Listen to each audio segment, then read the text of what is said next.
ಚಿಕ್ಕ ಪ್ರಾರ್ಥನೆ ಮಾಡಿಕೊಂಡು ನಾವು ವಾಕ್ಯದ ಕಡೆಗೆ ಹೋಗೋಣ. ಭೂಮಿ ಆಕಾಶವನ್ನು ಸೃಷ್ಟಿ ಮಾಡಿರುವಂಥ ನಮ್ಮ ಸರ್ವಶಕ್ತನಾದ ತಂದೆಯಾದ ದೇವರೇ, ನಿಮ್ಮ ನಾಮಕ್ಕೆ ಮಹಿಮೆ ಉಂಟಾಗಲಪ್ಪ. ಇಲ್ಲಿಯವರೆಗೆ ಆತ್ಮ ಸಂಬಂಧಗಳವಾದ ಹಾಡುಗಳ ಮುಖಾಂತರ ನೀವು ಮಹಿಮೆ ಹೊಂದಿದ್ದೀರಿ ಎಂಬುದಾಗಿ ನಾವು ನಂಬಿ ವಿಶ್ವಾಸದಿಂದ ಪ್ರಾರ್ಥಿಸುತ್ತಿದ್ದೇವೆ. ಹಾಡು ಹಾಡಿ ನಿಮ್ಮನ್ನು ಮಹಿಮೆಪಡಿಸಿದ ಪ್ರತಿಯೊಬ್ಬರನ್ನು ನಿಮ್ಮ ಕೃಪೆಯಿಂದ ಜ್ಞಾಪಕ ಮಾಡಿಕೊಂಡಿದ್ದಕ್ಕಾಗಿ ನಮಗೆ ಸ್ತೋತ್ರ ಸಲ್ಲಿಸ್ತೇವೆಪ್ಪ. ಇನ್ನು ಮುಂದೆ ತಂದೆ, ನಿಮ್ಮ ಪರಿಶುದ್ಧವಾದ ಗ್ರಂಥದಿಂದ ನೀವು ಬರೆಸಿರುವಂಥ ಪ್ರತಿ ಮಾತುಗಳನ್ನು ನಾವು ಧ್ಯಾನಿಸುತ್ತಿರುವಾಗ ನಮ್ಮೊಟ್ಟಿಗೆ ನೀವಿದ್ದುಕೊಂಡು ನಮ್ಮ ಜೊತೆ ನೀವು ಮಾತನಾಡಬೇಕೆಂಬುದಾಗಿ ಕೇಳಿಕೊಳ್ಳುತ್ತಿದ್ದೇವಪ್ಪ. ನಿಮ್ಮ ಜೀವವುಳ್ಳ ಗ್ರಂಥದಲ್ಲಿ ತಂದೆ ನಮಗೋಸ್ಕರ ಬರೆಸಿರುವ ಪ್ರತಿ ಮಾತುಗಳು ನಮ್ಮ ಆತ್ಮೀಯ ಜೀವಿತಕ್ಕೆ ಪಾಠವನ್ನು ಕಲಿಸುವಂಥ ರೀತಿಯಲ್ಲಿ ನಮ್ಮೆಲ್ಲರ ಜೊತೆ ನೀವಿದ್ದುಕೊಂಡು ಮಾತನಾಡ್ರಪ್ಪ. ನಾನು ಬಲಹೀನನು, ಅಯೋಗ್ಯನು, ಯಾವುದಕ್ಕೆ ಬಾರಲಾರದವನು. ನನ್ನನ್ನು ಪ್ರೀತಿಸಿ ನಿಮ್ಮ ಪಾದ ಸನ್ನಿಧಿಯಲ್ಲಿ ನಿಮ್ಮ ಮಾತುಗಳನ್ನು ವಿವರಿಸಿ ಹೇಳುವುದಕ್ಕಾಗಿ ನನ್ನನ್ನು ನೀವು ನಿಲ್ಲಿಸಿದ್ದಕ್ಕಾಗಿ ನಿಮಗೆ ಕೃತಜ್ಞತಾಸ್ತುತಿಗಳನ್ನು ಸಲ್ಲಿಸುತ್ತಾ,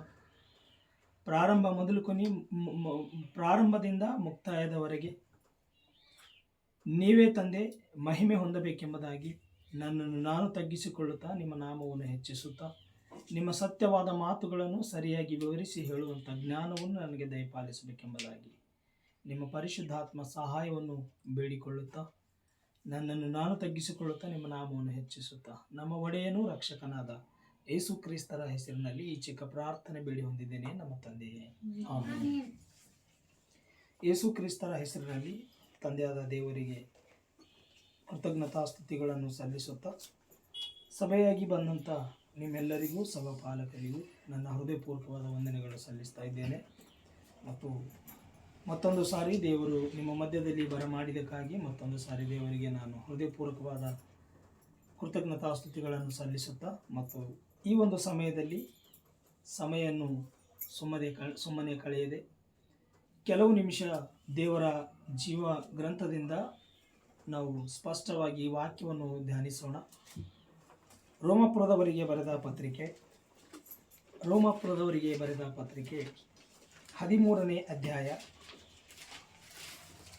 ರೋಮಪುರದವರಿಗೆ ಬರೆದ ಪತ್ರಿಕೆ 13ನೇ ಅಧ್ಯಾಯ.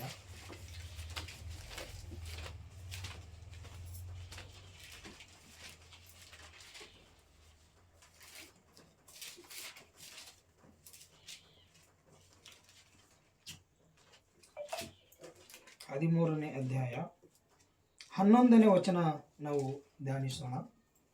ಈಗಿನ ಕಾಲವು ನಿದ್ದೆಯಿಂದ ಎಚ್ಚರವಾಗತಕ್ಕ ಕಾಲವೆಂದು ಅರಿತು ಇದನ್ನೆಲ್ಲ ಮಾಡಿರಿ. ನಾವು ಕ್ರಿಸ್ತನನ್ನು ಮೊದಲು ನಂಬಿದ ಕಾಲದಲ್ಲಿ ಇದ್ದದಕ್ಕಿಂತ ಈಗಿನ ನಮ್ಮ ಒಂದು ಸಲ ಕನ್ನಡ ಬೈಬಲ್ ಕೊಡ್ರಿ, ಯಾರಾದ್ರೂ ನನಗೆ ಕೊಡ್ರಿ ಒಂದು ಕನ್ನಡ ಬೈಬಲ್.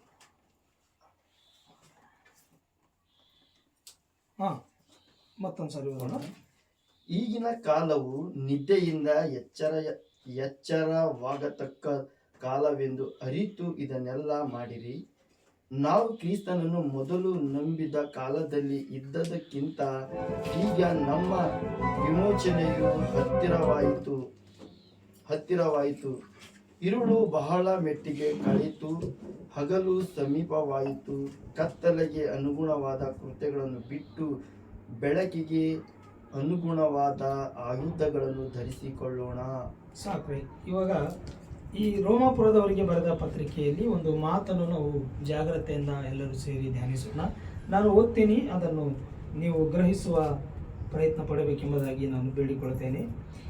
ಈಗಿನ ಕಾಲವು ನಿದ್ದೆಯಿಂದ ಎಚ್ಚರವಾಗತಕ್ಕ ಕಾಲವೆಂದು ಅರಿತು ಇದನ್ನೆಲ್ಲ ಮಾಡಿರಿ ಎಂಬುದಾಗಿ ಹೇಳ್ತಾ ಇದ್ದಾರೆ.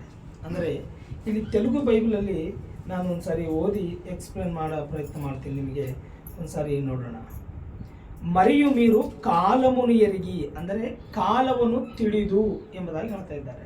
ಯಾವ ಕಾಲದ ಬಗ್ಗೆ ಮಾತಾಡ್ತಾ ಇದ್ದಾರೆ?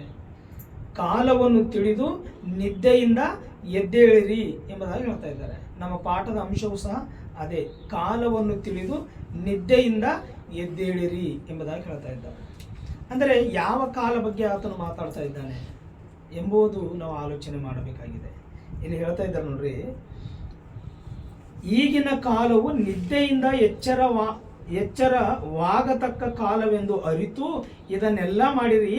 ನಾವು ಕ್ರಿಸ್ತನನ್ನು ಮೊದಲು ನಂಬಿದ ಕಾಲದಲ್ಲಿ ಇದ್ದದ್ದಕ್ಕಿಂತ ಈಗ ನಮ್ಮ ವಿಮೋಚನೆಯು ಹತ್ತಿರವಾಯಿತು ಅಂತ ಹೇಳಿದ್ದಾರೆ. ಅಲ್ಲಿ ನೋಡಬೇಕಾದ್ರೆ ಯೇಸು ಕ್ರಿಸ್ತನನ್ನು ನಾವು ನಂಬಿದ ಕಾಲದ ಬಗ್ಗೆ ಮಾತಾಡ್ತಾ ಇದ್ದಾರೆ.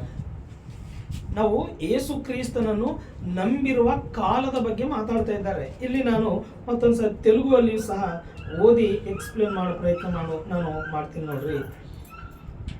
మరియు మీరు కాలమును ఎరిగి నిద్ర మేలుకొని వేళ అయినదని తెలుసుకొని అలాగు చేయుడి. మనము ವಿಶ್ವಾಸುಲమైనప్పటికంటే ಅಂದ್ರೆ ನೋಡ್ರಿ, ಇಲ್ಲಿ ಕನ್ನಡದಲ್ಲಿ ಏನಿದೆ, ನಾವು ಕ್ರಿಸ್ತನನ್ನು ನಂಬಿದ ಕಾಲ ಎಂಬುದಾಗಿ ಅಲ್ಲಿದೆ. ಇಲ್ಲೇನಿದೆ,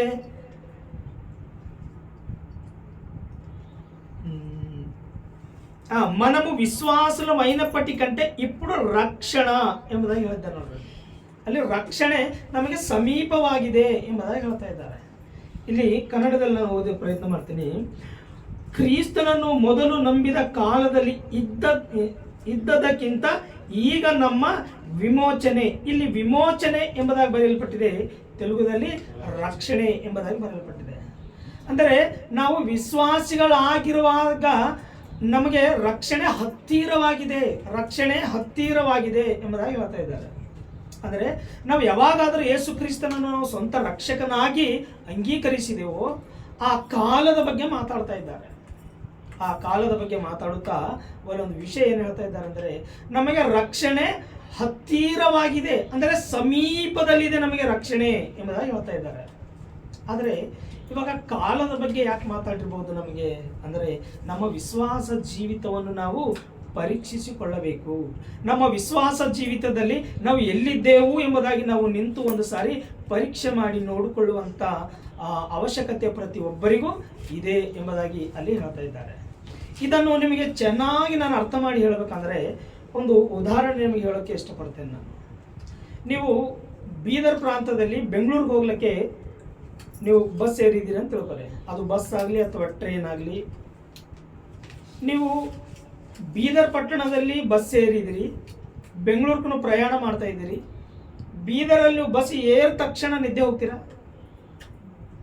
ನಿದ್ದೆ ಹೋಗ್ತೀರಿ? ಯಾವಾಗ ನಿದ್ದೆ ಬರ್ತದ?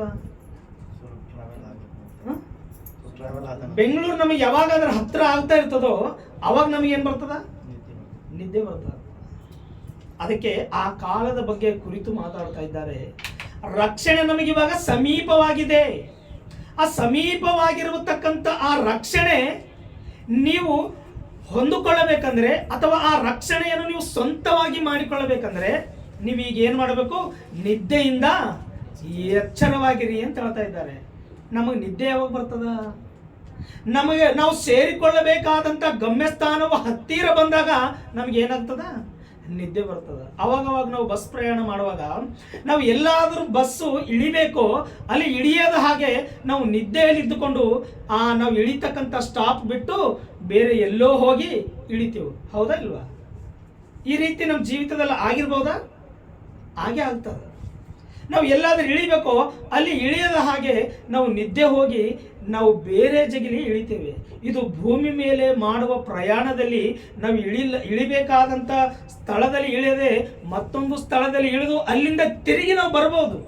ಆದರೆ ಆತ್ಮಿಕ ಜೀವಿತದಲ್ಲಿ ನಮ್ಮ ಪ್ರಯಾಣ ಎಲ್ಲಿಗೆ?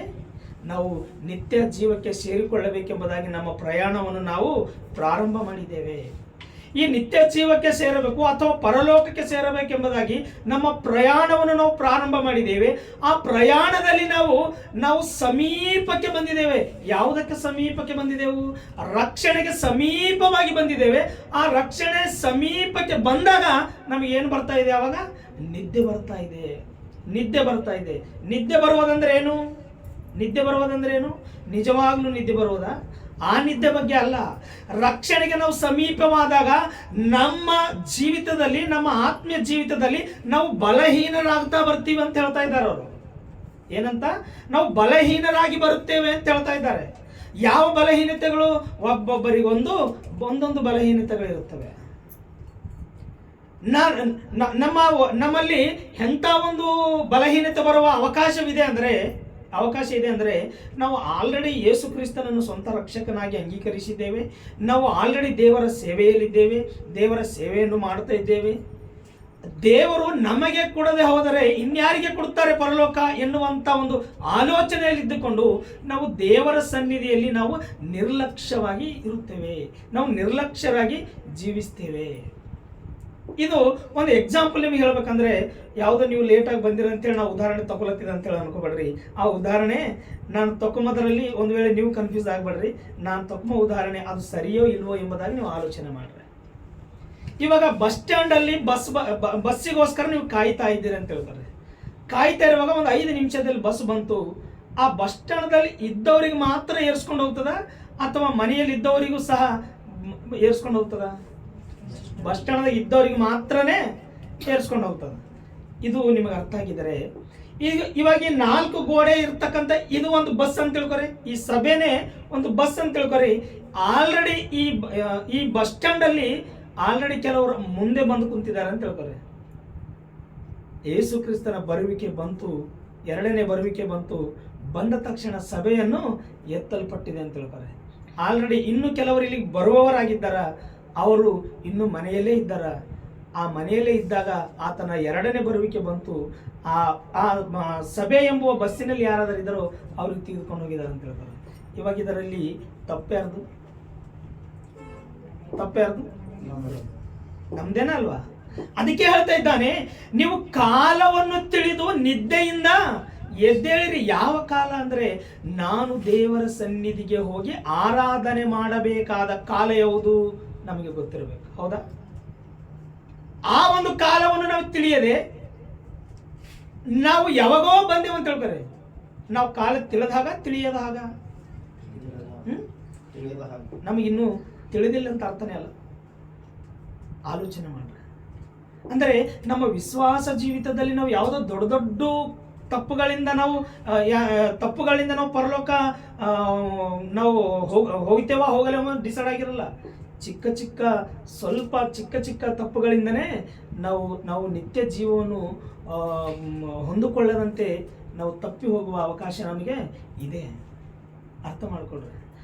ನಿದ್ದೆಯಿಂದ ಎದ್ದೇಳಬೇಕು ಎಂಬುದಾಗಿ ಹೇಳ್ತಾ ಇದ್ದಾರೆ. ಅಂದರೆ ಒಬ್ಬೊಬ್ಬರಲ್ಲಿ ಒಂದೊಂದು ಬಲಹೀನತೆಗಳಿರ್ತವೆ. ಎಲ್ಲರಿಗೂ ಒಂದೇ ಬಲಹೀನತೆ ಇರ್ತವೆ, ಒಬ್ಬೊಬ್ಬರಲ್ಲಿ ಒಂದೊಂದು ಬಲಹೀನತೆ. ಆ ಬಲಹೀನತೆಗಳು ಯಾವಾದ್ರೂ ಇದಾವೋ ಅವು ಯಾರಿಗವರು ಪರೀಕ್ಷೆ ಮಾಡಿಕೊಂಡು ಆ ಬಲಹೀನತೆಯಿಂದ ಅರ್ಜೆಂಟಾಗಿ ನಾವು ಹೊರಗೆ ಬರಬೇಕು. ಆ ಬಲಹೀನತೆಯನ್ನು ಅರ್ಜೆಂಟಾಗಿ ನಾವು ಜಯಿಸಬೇಕು. ಒಂದು ವೇಳೆ ಜಯಿಸಿಲ್ಲ ಅಂತ ತಿಳ್ಕೊರಿ, ನಮಗೋಸ್ಕರ ಬಸ್ ಸ್ಟ್ಯಾಂಡಲ್ಲಿ ಬಸ್ಸು ನಿಂದಿರೋದಿಲ್ಲ, ಅದು ಹೋಗ್ತದ. ನಮಗೋಸ್ಕರ ಏನು ನಿಂದಿರೋದಿಲ್ಲ, ನಾವೇ ಮೊದಲು ಹೋಗಿ ಅಲ್ಲಿ ನಿಂದಿರ್ಬೇಕಾಗ್ತದೆ. ಅದಕ್ಕೋಸ್ಕರ ಅಲ್ಲಿ ಹೇಳ್ತಾ ಇದ್ದಾರೆ, ಈಗಿನ ಕಾಲವು ನಿದ್ದೆಯಿಂದ ಎಚ್ಚರವಾಗತಕ್ಕ ಕಾಲವೆಂದು ಅರಿತು ಇದನ್ನೆಲ್ಲ ಮಾಡಿರಿ. ನಾವು ಕ್ರಿಸ್ತನನ್ನು ಮೊದಲು ನಂಬಿದ ಕಾಲದಲ್ಲಿ ಇದ್ದದಕ್ಕಿಂತ ಈಗ ನಮ್ಮ ವಿಮೋಚನೆ ಹತ್ತಿರವಾಯಿತು. ಒಂದು ಸಾರಿ ಕ್ರಿಸ್ತನನ್ನು ನಂಬಿದ ಕಾಲವನ್ನು ಪರೀಕ್ಷೆ ಮಾಡಿಕೊಳ್ಳಿರಿ ಎಂಬುದಾಗಿ ಹೇಳ್ತಾ ಇದ್ದಾರೆ. ಕ್ರಿಸ್ತನನ್ನು ನಂಬಿದ ಕಾಲವಂದ್ರೆ ಯಾವ ಕಾಲ ನಾವು ಜ್ಞಾಪಕ ಮಾಡಿಕೊಳ್ಳಬೇಕು? ಯಾವಾಗಾದ್ರೂ ನಾವು ದೀಕ್ಷೆ ಸ್ನಾನ ತೆಗೆದುಕೊಂಡಿದ್ದೇವೋ ಆ ದೀಕ್ಷೆ ಸ್ನಾನ ತೆಗೆದುಕೊಂಡ ಆ ಒಂದು ವಾರ ಕಾಲ ಒಂದ್ಸರಿ ನೀವು ಆಲೋಚನೆ ಮಾಡಿಕೊಡ್ರಿ. ನಿಮ್ಮ ಮನಸ್ಸಿಗೆ ನೀವು ಆ ಒಂದು ವಾರ ನಮ್ಮಲ್ಲಿ ಇರ್ತಕ್ಕಂಥ ಭಕ್ತಿ ಹೆಂಗಿತ್ತು ಹೇಳ್ರಿ. ನಿಮಗೆ ನೀವು ಪರೀಕ್ಷೆ ಮಾಡ್ಕೊಡ್ರಿ, ನಾನು ಪರೀಕ್ಷೆ ಮಾಡ್ಕೊಳ್ತೀನಿ. ದೀಕ್ಷೆ ಸ್ನಾನ ತಗೊಂಡಿದ್ದು ಆ ಒಂದು ವಾರ ನಾವು ಎಷ್ಟು ಭಕ್ತಿಯಿಂದ ಇದ್ದೆವು? 2ನೇ ವಾರಕ್ಕೆ ಬರ್ರಿ. ಮೊದಲನೇ ವಾರದಲ್ಲಿ ಇದ್ದಂಥ ಭಕ್ತಿ 2ನೇ ವಾರದಾಗ ಅದನ, 1 ತಿಂಗಳಾಗಿ ಮೇಲೆ ಅದನ. ಇವಾಗ ನಾವು ದೀಕ್ಷೆ ಸ್ನಾನ ತೆಗೆದುಕೊಂಡು 1 ವರ್ಷ ಆಗಿರ್ಬೋದು, 2 ವರ್ಷ ಆಗಿರ್ಬೋದು, 5, 10 ವರ್ಷನೂ ಆಗಿರ್ಬೋದು. ಈ 10 ವರ್ಷ ಆದರೆ, ಒಂದು ವೇಳೆ 5 ವರ್ಷ ಆದರೆ, ದೀಕ್ಷೆ ಸ್ನಾನ ತಗೊಂಡಂತ ಆ 1 ತಿಂಗಳ ಕಾಲ ಅಥವಾ 1 ವಾರ ಕಾಲದಲ್ಲಿ ನಮ್ಮ ಭಕ್ತಿ ಜೀವಿತ ಹೇಗಿತ್ತು, ಇವಾಗ ನಾವು ಹೆಂಗಿದ್ದೆವು ಅಂತ ಹೇಳಿ ಒಂದ್ಸರಿ ನೀವು ಆಲೋಚನೆ ಮಾಡ್ರಿ.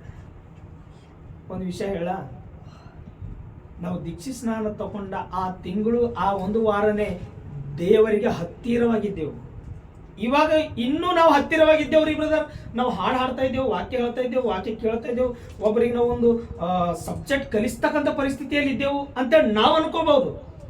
ಒಂದು ಸಾರಿ ನೀವು ವಿಚಾರ ಮಾಡ್ರಿ, ಅವಾಗ ಹೆಚ್ಚಿಗೆ ನೀವು ದೇವರಿಗೆ ಹತ್ತಿರವಾಗಿದ್ದೀರಾ ಅಥವಾ ಇವಾಗ ಹೆಚ್ಚಿಗೆ ಜಾಸ್ತಿ ನೀವು ದೇವರಿಗೆ ಹತ್ತಿರವಾಗಿದ್ದೀರೋ? ಒಂದ್ಸರಿ ಆಲೋಚನೆ ಮಾಡ್ರಿ, ನಮಗೆ ಅರ್ಥವಾಗ್ತದೆ.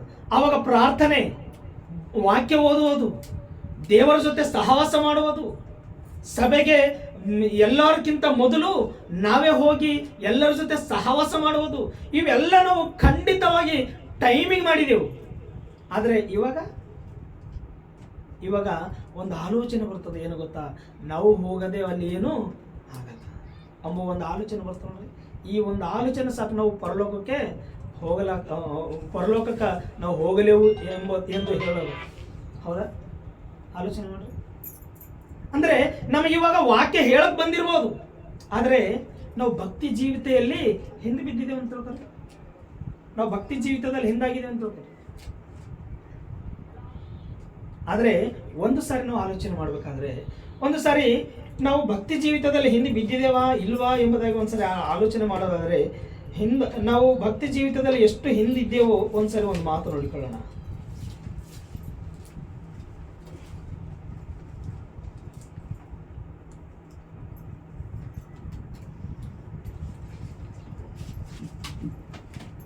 ಪೂರ್ವಕಾಲ ವೃತ್ತಾಂತ, ಕನ್ನಡದಲ್ಲಿ ಅದೇ ಇರ್ತದ್ರಿ, ಪೂರ್ವಕಾಲ ವೃತ್ತಾಂತ. ಮೊದಲನೇ ಪೂರ್ವಕಾಲ ವೃತ್ತಾಂತ 29ನೇ ಅಧ್ಯಾಯ 29ನೇ ಅಧ್ಯಾಯ ಮೊದಲನೇ ವಚನ ನೋಡಿಕೊಳ್ಳೋಣ.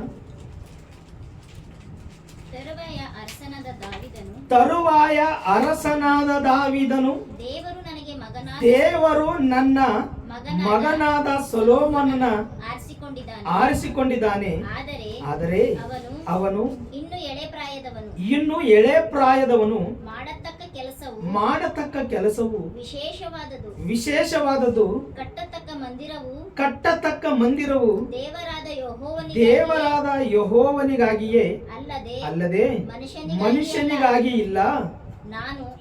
ನಾನು ನನ್ನಿಂದಾಗುವಷ್ಟು ಪ್ರಯಾಸಪಟ್ಟು ಬಂಗಾರದ ಕೆಲಸಕ್ಕಾಗಿ ಬೇಕಾಗುವ ಬಂಗಾರ, ಬೆಳ್ಳಿಯು ಕೆಲಸಕ್ಕಾಗಿ ಬೇಕಾಗುವ ಬೆಳ್ಳಿ, ತಾಮ್ರದ ಕೆಲಸಕ್ಕಾಗಿ ಬೇಕಾಗುವ ತಾಮ್ರ, ಕಬ್ಬಿಣದ ಕೆಲಸಕ್ಕಾಗಿ ಬೇಕಾಗುವ ಕಬ್ಬಿಣ, ಮರದ ಕೆಲಸಕ್ಕಾಗಿ ಬೇಕಾಗುವ ಮರವು, ಇವುಗಳನ್ನು ಗೋಮದಕ್ಕೆ ರತ್ನ, ಕೆತ್ತುವುದಕ್ಕೆ ಬೇಕಾಗುವ ರತ್ನ, ಕೆಂಪುರಲ್ಲು, ವಿಚಿತ್ರ ವರ್ಣದ ಕಲ್ಲು, ಎಲ್ಲಾ ತರದ ಮಣಿ, ಚಂದ್ರಕಾಂತ, ಇವುಗಳನ್ನು ನನ್ನ ದೇವರ ಮಂದಿರಕ್ಕೋಸ್ಕರ ರಾಶಿ ರಾಶಿಯಾಗಿ ಸಂಗ್ರಹಿಸಿದ್ದೇನೆ.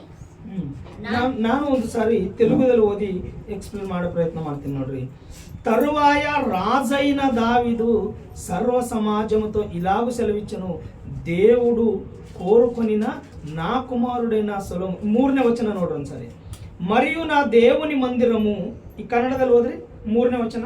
ನಾನು ಪವಿತ್ರಾಲಯಕ್ಕೆ ಇವುಗಳನ್ನೆಲ್ಲ ಸಂಗ್ರಹಿಸಿದಲ್ಲದೆ ನನ್ನ ದೇವರ ಆಲಯದ ಮೇಲಣ ಅನುರಾಗದಿಂದ ಅದಕ್ಕೋಸ್ಕರ ನನ್ನ ಸ್ವಂತ ಸೊತ್ತಿನಿಂದ 3,000 ತಲಾಂತು ಓಫಿರ್ ದೇಶದ ಬಂಗಾರವನ್ನು, 7,000 ತಲಾಂತು ಚೊಕ್ಕ ಬೆಳ್ಳಿಯನ್ನು ಕೊಡುತ್ತೇನೆ. ಇವಾಗ ನಾನು ತೆಲುಗುದಲ್ಲಿ 3ನೇ ವಚನ ಓದಿ ಎಕ್ಸ್ಪ್ಲೇನ್ ಮಾಡೋ ಪ್ರಯತ್ನ ಮಾಡ್ತೀನಿ ನೋಡ್ರಿ. ಇಲ್ಲಿ ನೋಡ್ರಿ, మరియు నా దేవుని మందిరము మీద నాకు కలిగి ఉన్న మక్కువ చేత ಅಂದ್ರೆ ಆಸಕ್ತಿ ಎಂಬುದಾಗಿ ಹೇಳ್ತಾ ಇದ್ದಾರೆ.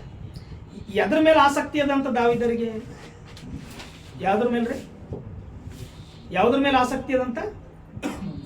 ಮಂದಿರ ಮೇಲೆ ಆಸಕ್ತಿ ಅದ ಅಂತ ಯಾರು ಹೇಳ್ತಾ ಇದ್ದಾರೆ? ಇದು ದಾವೀದನೇ ಹೇಳ್ತಾ ಇದ್ದಾನೆ. ದಾವೀದ್ ಅಂದ್ರೆ ಯಾರು? ಆತನು ಯಾರು? ಅರಸನು. ಅರಸನು ಎಂಬ ಪದ ಅಲ್ಲಿ ಉಪಯೋಗಿಸಲ್ಪಟ್ಟದ ಇಲ್ವಾ? ಅರಸನಂದ್ರೆ ಯಾರೇ? ರಾಜ್ಯ. ಇವಾಗ ನಮ್ಮ ಕರ್ನಾಟಕ ರಾಜ್ಯವನ್ನು ಪರಿಪಾಲನೆ ಮಾಡತಕ್ಕಂಥ CM ಹೆಸರು ನನಗಂತೂ ಗೊತ್ತಿಲ್ಲ.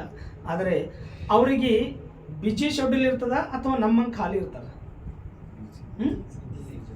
ಬಹಳ ಬಿಜಿ ಇರ್ತಾರೆ. CM ಅವರು ನಾಳಿನ ದಿವಸ ಏನು ಮಾಡ್ಬೇಕು, ಅವ್ರಿಗೆ ಶೆಡ್ಯೂಲ್ ಯಾವಾಗ ಪ್ರಿಪೇರ್ ಆಗ್ತದ? ಇವತ್ತೇ ರೆಡಿಯಾಗಿರ್ತದ. CM ಅಂದರೆ ಅವರಿಗೆ ಖಾಲಿ ಟೈಮ್ ಅಂತೂ ಏನೂ ಇರೋದಿಲ್ಲ. ಏನಾದರೂ ಇರ್ತದ್ರಿ? ಅಸಲು ಖಾಲಿ ಟೈಮೇ ಇರೋದಿಲ್ಲ. ಇಲ್ಲಿ ದಾವೀದನು ಸಹ ಪೊಲಿಟಿಕಲ್ ಲೀಡರ್ ಆಗಿ ಕಾಣಿಸ್ತಾ ಇದ್ದಾನೆ ನೋಡ್ರಿ. ಏನಂತ? ಪೊಲಿಟಿಕಲ್ ಲೀಡರ್ ಆಗಿದ್ದಾರೆ ನೋಡ್ರಿ. ರಾಜೈನ ದಾವೀದ ಅಂತ ತೆಲುಗುದಲ್ಲಿದೆ, ಅಲ್ಲಿ ಕನ್ನಡದಲ್ಲಿಯೂ ಸಹ ಏನಿದೆ? ತರುವಾಯ ಅರಸನಾದ ದಾವೀದನು. ಅಂದರೆ ದಾವೀದನು ರಾಜ್ಯ ಸಿಂಹಾಸನದ ಮೇಲೆ ಕೂತುಕೊಂಡಿರತಕ್ಕಂಥ ಆತನು, ರಾಜ್ಯವನ್ನು ಆಳ್ತಕ್ಕಂಥ ಆತನು. ಆದರೆ ಈ ದಾವೀದನು ಹೇಳ್ತಾ ಇದ್ದಾನೆ, ದೇವರ ಮಂದಿರದ ಮೇಲೆ ಆತನಿಗೆ ಏನಂತ?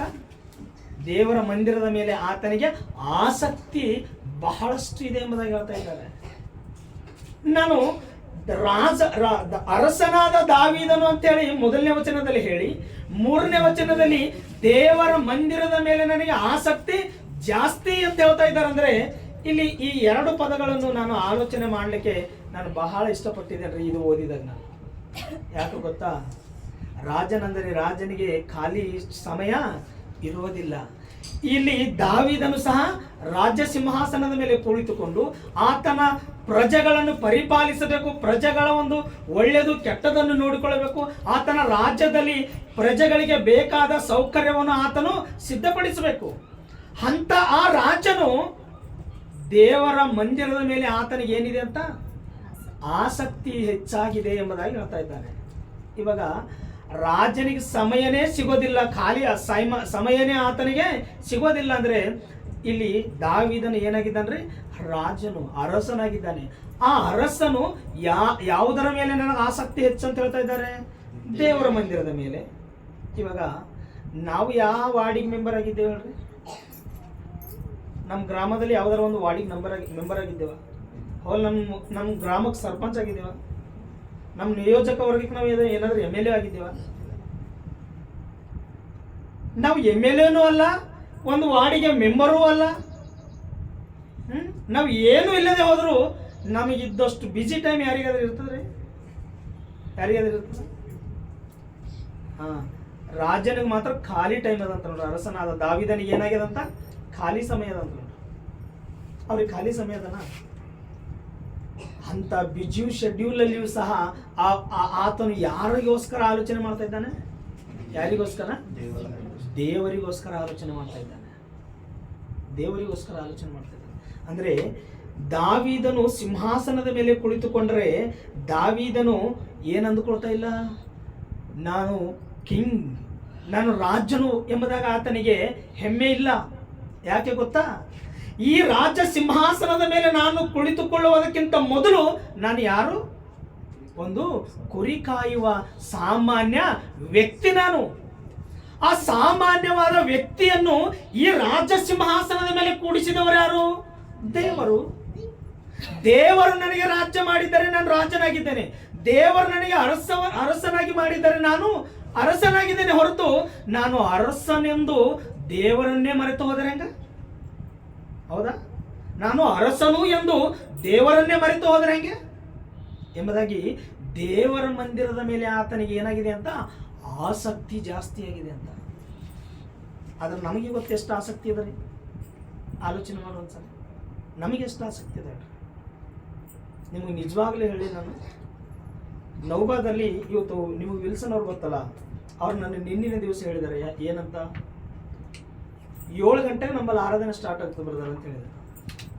ನಾನು ಮನೆಯಲ್ಲಿ 5:30 ಎದ್ದು 6:30 ನಾನು ರೆಡಿಯಾಗಿ ಸರಿಯಾಗಿ 6:30 ನಮ್ಮ ಮನೆಯಲ್ಲಿಂದ ಸ್ಟಾರ್ಟ್ ಆಗಿ ಸರಿಯಾಗಿ 7 ಅಂದ್ರೆ 7, 1 ನಿಮಿಷ ಆ ಕಡೆ ಇಲ್ಲ 1 ನಿಮಿಷ ಈ ಕಡೆ ಇಲ್ಲ, 7 ಗಂಟೆಗೆ ಆ ಡೋರಿನ ಬಲ್ಲಿ ಇದ್ದೀನಿ ರೀ.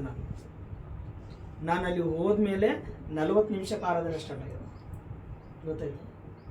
ಅಂದರೆ ದೇವರಲ್ಲಿ ನಾವು ಎಷ್ಟು ಆಸಕ್ತಿ ಉಳ್ಳವರಾಗಿದ್ದೆವು ಎಂಬುದಾಗಿ ನಮ್ಮ ಭಕ್ತಿ ಜೀವಿತವನ್ನೇ ನಮಗೆ ತಿಳಿಸುತ್ತದೆ. ಪ್ರಿಯ ಮಕ್ಕಳೇ, ನಮ್ಮಲ್ಲಿ ನಾವು ಎಷ್ಟು ಭಕ್ತರಾಗಿದ್ದೇವೋ ಎಂಬುದಾಗಿ ನಮ್ಮ ಆತ್ಮೀಯ ಜೀವಿತವನ್ನೇ ನಮಗೆ ತಿಳಿಸ್ತದೆ. ವಿಚಾರ ಮಾಡೋಣ ಸರ್. ಇವಾಗ ಇಸ್ರಾಯೇಲ್ ಪ್ರಜರೆಲ್ಲರೂ ಒಂದು ದಿವಸ ಐಗುಪ್ತ ದೇಶದಲ್ಲಿ ಬಾನಿಸರಾಗಿದ್ದಾರೆ. ಹೌದಾ? ಐಗುಪ್ತ ದೇಶದಲ್ಲಿ ಅವರು ಬಾನಿಸ ಬದುಕುವಾಗ ದೇವರು ಅವರ ಮೊರೆಯನ್ನು ಕೇಳಿ ಮೋಶೆ ಎಂಬ ನಾಯಕನನ್ನು ಅವರಿಗೆ ನಾಯಕನಾಗಿ ನಿಲ್ಲಿಸಿ ಅವರಿಗೆ ಎಲ್ಲಿಗೆ ಆ ಬಾನಿಸ ತತ್ವದಿಂದ ಬಿಡಿಸಿ ಎಲ್ಲಿ ಕರೆದುಕೊಂಡು ಹೋಗ್ತಾ ಇದ್ದಾರೆ? ಕನಾನ್ ದೇಶಕ್ಕೆ ತೆಗೆದುಕೊಂಡು ಹೋಗ್ತಾ ಇದ್ದಾರೆ. ಕನಾನ್ ದೇಶಕ್ಕೆ ತೆಗೆದುಕೊಂಡು ಹೋಗುವಾಗ ಆ ಕನಾನ್ ದೇಶಕ್ಕೆ ಹೋಗ್ತಕ್ಕಂಥ ಈ ಜನರಿಗೆ ಏನಿರಬೇಕು? ನಾವು ಇಲ್ಲಿ ಬಾನಿಸರಾಗಿ ಬದುಕಿದ್ದೇವೆ, ದೇವರು ನಮ್ಮ ಮೊರೆಯನ್ನು ಕೇಳಿ ಹಾಲು ಜೇನು ಹರಿಯುವ ದೇಶಕ್ಕೆ ನಮ್ಮನ್ನು ಕರೆದುಕೊಂಡು ಹೋಗ್ತಾ ಇದ್ದಾನೆ, ನಾವು ಆ ಹಾಲು ಜೇನು ಹರಿಯುವ ದೇಶಕ್ಕೆ ನಾವು ಮೊದಲು ಸೇರಿಕೊಳ್ಳಬೇಕೆಂಬ ಆಲೋಚನೆ ಇರಬೇಕಾ ಇರಬಾರ್ದ? ಇರ್ಬೇಕ್ರಿ. ಇವರಿಗೆ ಮಧ್ಯದಲ್ಲಿ ಏನಾಗಿದೆ ಅಂತೆ? ನಮಗೆ ಕುಡಿಯುವುದಕ್ಕೆ ನೀರು ಯಾರು ಕೊಡುವರು? ನಮಗೆ ಊಟಕ್ಕೆ ಮಾಂಸ ಯಾರು ಕೊಡುವರು? ಇಂಥ ಒಂದು ಶರೀರ ಆಸೆಗೆ ಒಳಗಾಗಿ ಇವರು ಮಧ್ಯ ಅರಣ್ಯದಲ್ಲಿ, ಅಂದರೆ ಇವರು ಪ್ರಯಾಣದಲ್ಲಿದ್ದಾರೆ. ಇವರ ಪ್ರಯಾಣ ಕೊನೆವರೆಗೆ ಸೇರಿದೆಯಾ? ಗಮ್ಯಕ್ಕೆ ಸೇರಿದ್ದಾರೆ ಇವರು? ಮಧ್ಯದಲ್ಲಿ ಏನಾಗಿದ್ದಾರೆ? ಮಧ್ಯದಲ್ಲೇ ಇವರನ್ನು ಸಂಹರಿಸಿದ್ದಾನೆ ದೇವರು. ಇವಾಗ ಅವರು ಮಧ್ಯದಲ್ಲಿ ಅವರ ಶರೀರದಲ್ಲಿ ಬರ್ತಕ್ಕಂಥ ಆ ಒಂದು ಕೋರಿಕೆಗಳನ್ನು ನೋಡಿ ದೇವರು ಇವರನ್ನು ಮಧ್ಯದಲ್ಲೇ ಸಂಹರಿಸಿದ್ದಾನೆ. ಆದರೆ ಅವರ ಪ್ರಯಾಣ ಗಮ್ಯಕ್ಕೆ ಸೇರಲಿಲ್ಲ. ಇವತ್ತು ನಮ್ಮ ಪ್ರಯಾಣ ಎಲ್ಲಿಗೆ? ನಮ್ಮ ಪ್ರಯಾಣ ಎಲ್ಲಿಗೆ? ಭೂಮಿ ಮೇಲೆ ಹಾಲು ಜೇನು ಹರಿಯುವ ದೇಶಕ್ಕ? ಎಲ್ಲಿಗ್ರಿ ನಮ್ಮ ಪ್ರಯಾಣ? ಪರಲೋಕಕ್ಕೆ ನಮ್ಮ ಪ್ರಯಾಣ. ಅವರಿಗಂತೂ ಕಣ್ಣಿಗೆ ಕಾಣಿಸ್ತಾ ಇದೆ, ಹಾಲು ಜೇನು ಹರಿಯುವ ದೇಶ ಅವರಿಗೆ ಕಣ್ಣಿಗೆ ಕಾಣಿಸ್ತಾ ಇದೆ. ಆದ್ರೆ ನಮಗೆ ಕಣ್ಣಿಗೆ ಕಾಣಿಸ್ತಕ್ಕಂಥ ದೇಶ ನನ್ನದು, ನಮಗೆ ಕಣ್ಣಿಗೆ ಕಾಣಲಾರದಂತ ದೇಶ. ಆದರೆ ನಾವು ಪರಲೋಕ ಪ್ರಯಾಣದಲ್ಲಿದ್ದೇವೆ. ಆ ಪರಲೋಕ ಪ್ರಯಾಣದಲ್ಲಿ ನಾವು ಪ್ರಯಾಣ ಎಲ್ಲಿಯವರೆಗೆ ಮಾಡಿದ್ದೇವೆ, ಎಲ್ಲಿ ನಮ್ಮ ಪ್ರಯಾಣ ನಿಂತು ಹೋಗಿದೆ ಎಂಬುದಾಗಿ ನಾವು ಯಾವತ್ತಾದ್ರೂ ಆಲೋಚನೆ ಮಾಡ್ತಾ ಇದ್ದೇವೆ? ಆಲೋಚನೆ ಮಾಡಿ. ದೇವರ ಮಂದಿರದ ಮೇಲೆ ನಮಗೆ ಆಸಕ್ತಿ ಇಲ್ಲ ಅಂದ್ರೆ ನಾವು ಪ್ರಯಾಣ ಏನ್ ಮಾಡ್ತೀವಿ ಅಂದ್ರೆ ಮಾಡ್ಲಿಕ್ಕಾಗ್ತದ? ಆಲೋಚನೆ ಮಾಡುವ ಸರ್. ದೇವರು ಅವರನ್ನು ಹೇಗೆ ಪ್ರಯಾಣ ಮಧ್ಯದಲ್ಲೇ ಸಂಹರಿಸಿದಾನೋ ನಮಗೂ ಸಹ ನೋಡಿ ದೇವರು ಒಂದು ದಿವಸ ಏನ್ ಮಾಡ್ತಾನ, ಇವರ ನಮ್ಮಲ್ಲಿರ್ತಕ್ಕಂಥ ಭಕ್ತಿಹೀನತೆಯನ್ನು ನೋಡಿ ಒಂದು ದಿವಸ ನಮ್ಮನ್ನು ಸಹ ಪ್ರಯಾಣ ಮಧ್ಯದಲ್ಲೇ ಮುಗಿಸ್ಬಿಡ್ತಾರೆ. ನೀವು ಮೆಡಿಕಲ್ಗೆ ಹೋಗಿ ಒಂದು ಟ್ಯಾಬ್ಲೆಟ್ ಖರೀದಿ ಮಾಡಿದಿರ ಅಂತ ಹೇಳ್ತಾರೆ, ಅದ್ರ ಮೇಲೆ ಏನಿರ್ತದೆ ಗೊತ್ತಾ? ಮ್ಯಾನುಫ್ಯಾಕ್ಚರಿ ಡೇಟ್ ಇರ್ತದ ಮತ್ತೆ ಎಕ್ಸ್ಪೈರಿ ಡೇಟು ಇರ್ತದ. ಅಂದರೆ ಆ ಟ್ಯಾಬ್ಲೆಟು ಪ್ರಾರಂಭ ಮತ್ತು ಅದರ ಮುಕ್ತಾಯ ಎರಡು ಅದರ ಮೇಲೆ ಡೇಟ್ ಇರುತ್ತೆ. ಅದೇ ದಾವಿದನು 139ನೇ ಕೀರ್ತನೆ 16ನೇ ವಚನದಲ್ಲಿ ಹೇಳ್ತಾನೆ ನೋಡ್ರಿ ಒಂದ್ಸರಿ ಮಾತು. 139ನೇ ಕೀರ್ತನೆ 16ನೇ ವಚನದಲ್ಲಿ ಒಂದು ಮಾತು ಹೇಳ್ತಾನೆ ನೋಡ್ರಿ.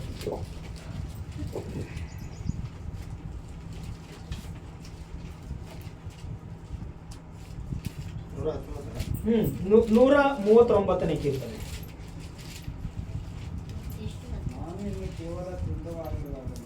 ನಾನು ಇನ್ನು ಕೇವಲ ಪಿಂಡವಾಗಿರುವಾಗಲೇ ನಿನ್ನ ಕಣ್ಣುಗಳು ನನ್ನನ್ನು ನೋಡಿದವು. ನನ್ನ ಆಯುಷ್ಕಾಲದ ಪ್ರಥಮ ದಿನವು ಪ್ರಾರಂಭವಾಗುವ ಮೊದಲು, ಆದರೆ ಎಲ್ಲಾ ದಿನಗಳು ನಿನ್ನ ಪುಸ್ತಕದಲ್ಲಿ ಬರೆಯಲ್ಪಟ್ಟವು ಎಂಬುದಾಗಿ ಹೇಳ್ತಾ ಇದ್ದಾರೆ. ಇವಾಗ ನಮ್ಮ ಆತ್ಮಿಕ ಜೀವಿತದಲ್ಲಿ ನಾವು ಪ್ರತಿದಿನ ಇಲ್ಲಿ ಯಾರು ಪರ್ಫೆಕ್ಟ್ ಇಲ್ರಿ. ಹೇಳ್ತಕ್ಕಂಥ ನಾನು ಪರ್ಫೆಕ್ಟ್ ಇಲ್ಲ, ಕೇಳ್ತಕ್ಕಂಥ ನೀವು ಪರ್ಫೆಕ್ಟ್ ಇಲ್ಲ. ನಾವೆಲ್ಲರೂ ಪ್ರತಿದಿನ ಬೈಬಲ್ ಮುಂದೆ ನಾವೆಲ್ಲರೂ ವಿದ್ಯಾರ್ಥಿಗಳು ಮಾತ್ರ ಅಷ್ಟೇ. ಆದರೆ ಆತನು ದಾವೀದನು ಹೇಳ್ತಾ ಇದ್ದಾನೆ, ಆತನ ದಿನವು ಪ್ರಾರಂಭವಾಗೋದಕ್ಕಿಂತ ಮೊದಲೇ ಆತನ ದಿನಗಳೆಲ್ಲ ಆತನ ಪುಸ್ತಕದಲ್ಲಿ ಏನ್ ಮಾಡಿಕೊಂಡಿದ್ದಾನಂತೆ? ಬರೆದುಕೊಂಡಿದ್ದಾನೆ ಎಂಬುದಾಗಿ ಹೇಳಿದ್ದಾರೆ. ಆದರೆ ಇಲ್ಲಿ ನಾವು ಒಂದು ವಿಷಯ ಆಲೋಚನೆ ಮಾಡಬೇಕು. ದಾವೀದನ ಆಯುಷ್ಕಾಲದ ಬಗ್ಗೆ ಮಾತ್ರನೇ ಆತನ ಪುಸ್ತಕದಲ್ಲಿ ಬರೆದಿದ್ದಾರೆ, ನಮದು ಬರೆದಿಲ್ಲ. ನಮ್ಮದು ಬರೆದಿದ್ದಾರೆ. ಆದರೆ ಒಂದು ವಿಚಾರ ಮಾಡ್ರಿ ನೀವು, ನಮ್ಮ ಆತ್ಮೀಯ ಜೀವಿತದಲ್ಲಿ ನಾವು ಭಕ್ತರು ಎಂಬುದಾಗಿ ಹೇಳಿಕೊಳ್ಳುತ್ತಾನೆ ನಮ್ಮ ಜೀವಿತದಲ್ಲಿ ನಾವು ಎಷ್ಟೊಂದು ತಪ್ಪುಗಳು ಮಾಡ್ತಾ ಇದ್ದೇವೋ ಇಲ್ವಾ? ಮಾಡ್ತಾ ಇದ್ದೇವಾ? ರೈಟ್. ನಾವು ತಪ್ಪು ಮಾಡಿದಕ್ಕೆ ಶಿಕ್ಷೆ ಯಾಕೆ ಬರ್ತಾ ಇಲ್ಲ? ಆಲೋಚನೆ ಮಾಡ್ರಿ. ತಪ್ಪು ಮಾಡಿದ ನಮ್ಮನ್ನು ದೇವರು ಯಾಕೆ ಶಿಕ್ಷಿಸ್ತಾ ಇಲ್ಲ? ಯಾಕೆ ಶಿಕ್ಷಿಸ್ತಾ ಇಲ್ಲ ಅಂದ್ರೆ ದೇವರು ನಮಗೆ ಒಂದು ಎಕ್ಸ್ಪೈರಿ ಡೇಟ್ ಎಂಬುದು ಕೊಟ್ಟಿದ್ದಾರೆ ನೋಡ್ರಿ. ಆ ಎಕ್ಸ್ಪೈರಿ ಡೇಟ್ ಹತ್ತಿರ ಬರೋದಕ್ಕಿಂತ ಮೊದಲು ನನ್ನ ಮಕ್ಕಳು ಅವರ ತಪ್ಪುಗಳನ್ನು ಸರಿತಿದ್ದುಕೊಂಡು ನನ್ನ ಹತ್ತಿರಕ್ಕೆ ಬಂದರೆ ನಾನು ಅವರನ್ನು ನನ್ನ ಎದೆಗೆ ಒರಗಿಸಿಕೊಂಡು ನಾನು ಇರುವ ಆ ಸ್ಥಳದಲ್ಲಿ ನನ್ನ ಮಕ್ಕಳು ಇರ್ತಾರೆ. ಒಂದು ವೇಳೆ ಅವರ ಎಕ್ಸ್ಪೈರಿ ಡೇಟ್ ಬರುವ ತನಕ ಅವರು ಅದೇ ಭಕ್ತಿ ಎಂಬ ಮುಸುಕಿನಲ್ಲಿ ಮಾಡ್ತಕ್ಕಂಥ ತಪ್ಪುಗಳನ್ನು ಮಾಡ್ತಕ್ಕಂಥ ಪಾಪಗಳನ್ನು ಅವರು ಅದೇ ಕಂಟಿನ್ಯೂ ಮಾಡಿದರೆ ಅವರು ಕೊನೆಯವರೆಗೆ ಬರುವುದಿಲ್ಲ. ಆ ಎಕ್ಸ್ಪೈರಿ ಡೇಟ್ ಬರುವವರೆಗೆ ನಿನಗೆ ಸುಮ್ಮನೆ ಬಿಟ್ಟಿರ್ತಾರೆ ದೇವರು. ಆ ಎಕ್ಸ್ಪೈರಿ ಡೇಟ್ ಬಂತ ಅವಾಗ ನಂದಾಗ್ಲಿ ನಿಮ್ದಾಗ್ಲಿ ಖೇಲ್ ಖತಮ್ ದುಕಾನ್ ಬಂದ. ಅಲ್ಲಿವರೆಗೆ ಏನು ಮಾಡೋದಿಲ್ಲ ದೇವರು. ಅಲ್ಲಿವರೆಗೆ ಏನು ಮಾಡ್ತಾರೆ ಗೊತ್ತಾ? ನನ್ನನ್ನು ನಿನ್ನನ್ನು ಸರಿಪಡಿಸಿಕೊಳ್ಳುವ ಪ್ರಯತ್ನ ಮಾಡ್ತಾರಷ್ಟೇ. ದೈವ ಸೇವಕರ ಮೂಲಕವೋ ಅಥವಾ ನೀವೇ ಬೈಬಲ್ ಓದುವಾಗನೋ ದೇವರು ನಮ್ಮ ಜೊತೆ ಮಾತಾಡ್ತಾರೆ. ಅವಾಗ ಆ ಮಾತು ನೀವು ಓದುವಾಗ ಒಂದು ಮಾತು ನಿಮಗೂ ನನಗೆ ದೇವರು ಸ್ಪಷ್ಟವಾಗಿ ಮಾತಾಡಿದಾರೆ ಅಂತ ಹೇಳಿ ನಿಮಗೆ ಅನಿಸ್ತಾ ಅನ್ಕೋರಿ. ಅಂದ್ರೆ ದೇವರು ನಮ್ಮಲ್ಲಿ ಇರ್ತಕ್ಕಂಥ ಒಂದು ಬಲಹೀನತೆ ನಮಗೆ ಅವರು ತೋರಿಸಿ ಇದು ಸರಿಪಡಿಸಿಕೋ ಮಗಳೇ ಎಂಬುದಾಗಿ ಹೇಳ್ತಾ ಇದ್ದಾರೆ ಅಂತ ಅರ್ಥ. ಅಥವಾ ಯಾವುದೇ ಒಂದು ದೈವ ಸೇವಕರನ್ನು ನಿಮ್ಮ ಮುಂದೆ ನಿಲ್ಲಿಸಿ ದೈವ ಸೇವಕರ ಮುಖಾಂತರ ನಿಮಗೆ ಮಾತು ಹೇಳ್ತಾ ಇದ್ದಾರೆ ಅಂತ ತಿಳ್ಕೊರಿ. ನಿನ್ನಲ್ಲಿ ಬಲಹೀನತೆ ಇವೆ, ಅದನ್ನು ನೀನು ಮೊದಲು ಸರಿಪಡಿಸಿಕೋ ಎಂಬುದಾಗಿ ಹೇಳ್ತಾ ಇದ್ದಾರೆ ಎಂಬುದಾಗಿ ನಾವು ಗ್ರಹಿಸಿಕೊಂಡಿದ್ದೇವೆ ಅಂತ ತಿಳ್ಕೊರಿ. ಆವಾಗ ನಮ್ಮ ಆತ್ಮೀಯ ಜೀವಿತ ಚೆನ್ನಾಗಿರುತ್ತೆ, ನಮ್ಮ ಪ್ರಯಾಣ ಬಹಳ ಚೆನ್ನಾಗಿ ಮುಂದಕ್ಕೆ ಹೋಗೋದಕ್ಕೆ ಸಾಧ್ಯವಿದೆ. ಒಂದು ಮಾತು ಅದೇ 26ನೇ ಕೀರ್ತನೆ ನೋಡೋಣ. 26ನೇ ಕೀರ್ತನೆಯ ಗ್ರಂಥದಲ್ಲಿ 26ನೆಯ ಕೀರ್ತನೆ 8ನೇ ವಚನ. ಯೆಹೋವನೇ ನಿನ್ನ ನಿವಾಸವು ನಿನ್ನ ನಿವಾಸವು ಎಷ್ಟೋ ಪ್ರಿಯ, ನಿನ್ನ ಪ್ರಭಾವ ಸ್ಥಾನವು ನನಗೆ ಇಷ್ಟ. ಇಲ್ಲಿ ನಾವು ಆಲೋಚನೆ ಮಾಡೋದಾದ್ರೆ ತೆಲುಗುದಲ್ಲಿ ಆ ಮಾತು ನಾನು ಒಂದು ಸಾರಿ ಓದಿ ನಿಮಗೆ ಪೂರ್ತಿಯಾಗಿ ತಿಳಿಸಿ ಹೇಳುವ ಪ್ರಯತ್ನ ನಾನು ಪಡ್ತೇನೆ. 26ನೇ ಕೀರ್ತನೆ ಅಲ್ಲ,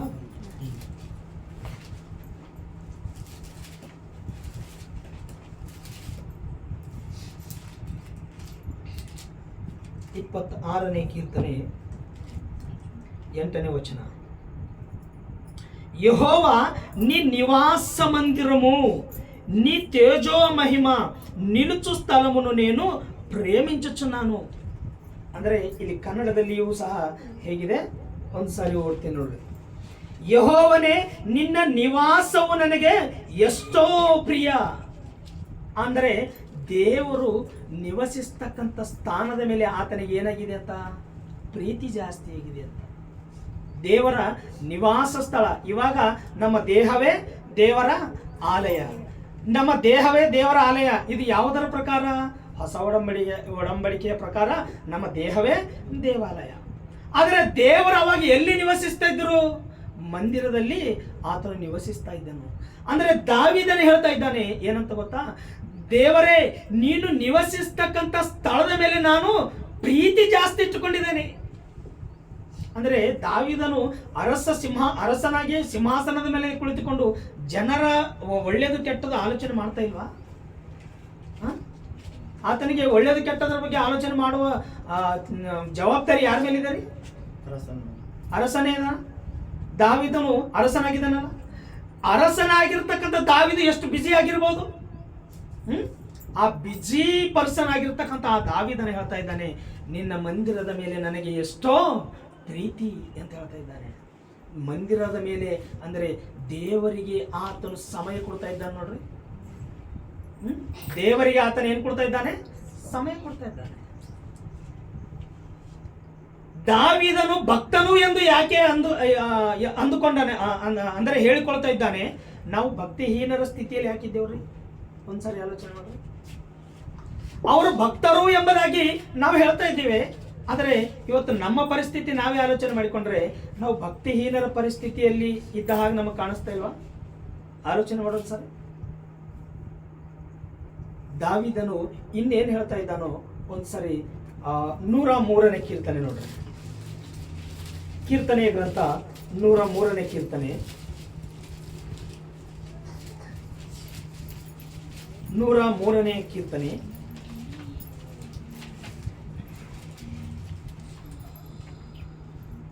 1 ಮೊದಲನೇ ವಚನ ನೋಡ್ರಿ.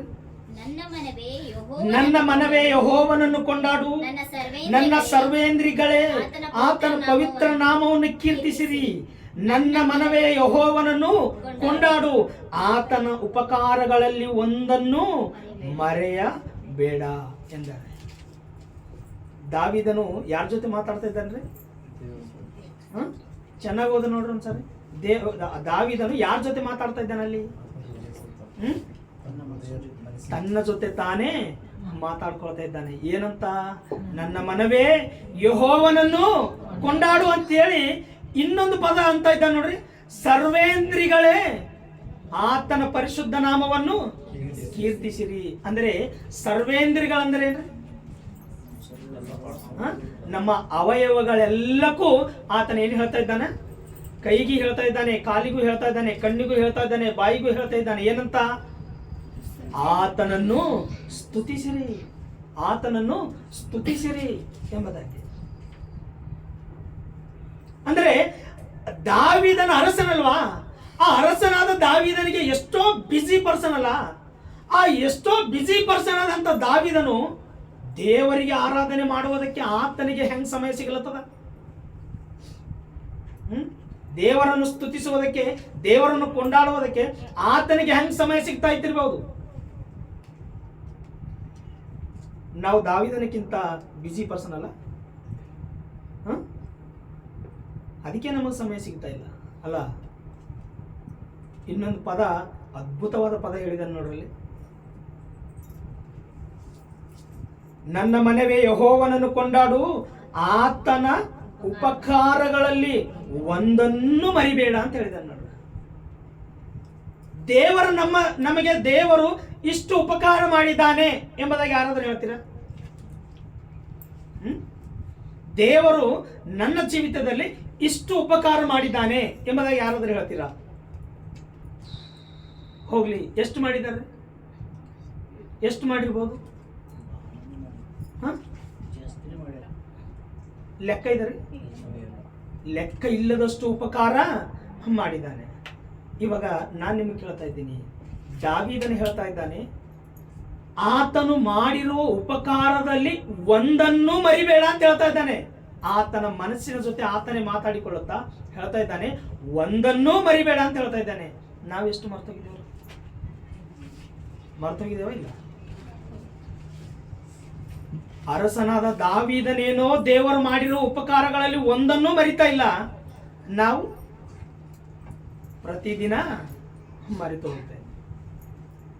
ಅಂದರೆ ದಾವೀದನಿಗೂ ನಮಗೂ ವ್ಯತ್ಯಾಸವೇನಿದಿರ್ಬೋದು? ದಾವೀದನಿಗೂ ನಮಗೂ ವ್ಯತ್ಯಾಸವೇನಿರ್ಬೋದು? ದಾವೀದನಿಗೆ ದೇವರಂದರೆ ಇಷ್ಟ, ದೇವರ ಮಂದಿರ ಅಂದರೆ ಇಷ್ಟ, ದೇವರ ಮಂದಿರಕ್ಕೆ ಹೋಗಿ ಆರಾಧನೆ ಮಾಡುವುದಂದರೆ ಆತನಿಗೆ ಇಷ್ಟ. ಆದ್ರೆ ನಮಗ ಬಹಳ ಕಷ್ಟ. ಯಾಕ? ಅಲ್ಲಿ ಹೋಗ್ಬೇಕು, 3 ಗಂಟೆ ಕೂಡಬೇಕು, ಫ್ಯಾನ್ ಇರ್ತದೋ ಇರೋದೋ, ಕರೆಂಟ್ ಇರ್ತದೋ ಇರೋದು, ಬೆವರು ಸುರಿಸ್ಕೋತ ವಾಟಿ, ಎಷ್ಟು ಕಷ್ಟ ನೋಡ್ರಿ ನಮ್ಗೆ. ಆದರೆ ದಾವೀದನು ಹೇಳ್ತಾ ಇದ್ದಾನೆ, ಆತನು ಮಾಡಿರುವ ಉಪಕಾರಗಳಲ್ಲಿ ಒಂದನ್ನೂ ಮರಿಬೇಡ, ಒಂದನ್ನೂ ಮರಿಬೇಡ. ನಾವು ಎಷ್ಟರ ಮಟ್ಟಿಗೆ ಮರಿತಾ ಇದ್ದೆವು, ಎಷ್ಟರ ಮಟ್ಟಿಗೆ ಆತನಿಗೆ ಆತನ ಉಪಕಾರವನ್ನು ನೆನೆಸಿಕೊಂಡು ಆತನಿಗೆ ಸ್ತುತಿಸ್ತಾ ಇದ್ದೇವೆ ಹೇಳ್ರಿ? ಆಲೋಚನೆ ಮಾಡೋಣ ಸರ್. ಹೋಗ್ಲಿ, ದೇವರಿಗೆ ದಾವೀದನಿಗೆ ಕೇಳೋಣ, ದಾವೀದನೇ, ದೇವರು ನಿನಗೆ ಮಾಡಿರುವ ಉಪಕಾರವೇನು? ಏನು ಉಪಕಾರ ಮಾಡಿರ್ಬೋದು ದೇವರು ನಿನಗೆ ಎಂಬುದಾಗಿ ಆತನಿಗೆ ಕೇಳಿದರೆ ದಾವೀದನು ಹೇಳ್ತಾ ಇದ್ದಾನೆ ನೋಡ್ರಿ. ಅದೇ 139ನೇ ಕೀರ್ತನೆ, 139ನೇ ಕೀರ್ತನೆ,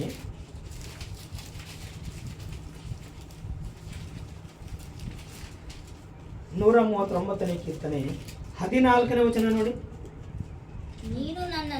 ನೀನು ನನ್ನನ್ನು ಅದ್ಭುತವಾಗಿಯೂ ವಿಚಿತ್ರವಾಗಿಯೂ ರಚಿಸಿದರಿಂದ ನಿನ್ನನ್ನು ಕೊಂಡಾಡುತ್ತೇನೆ.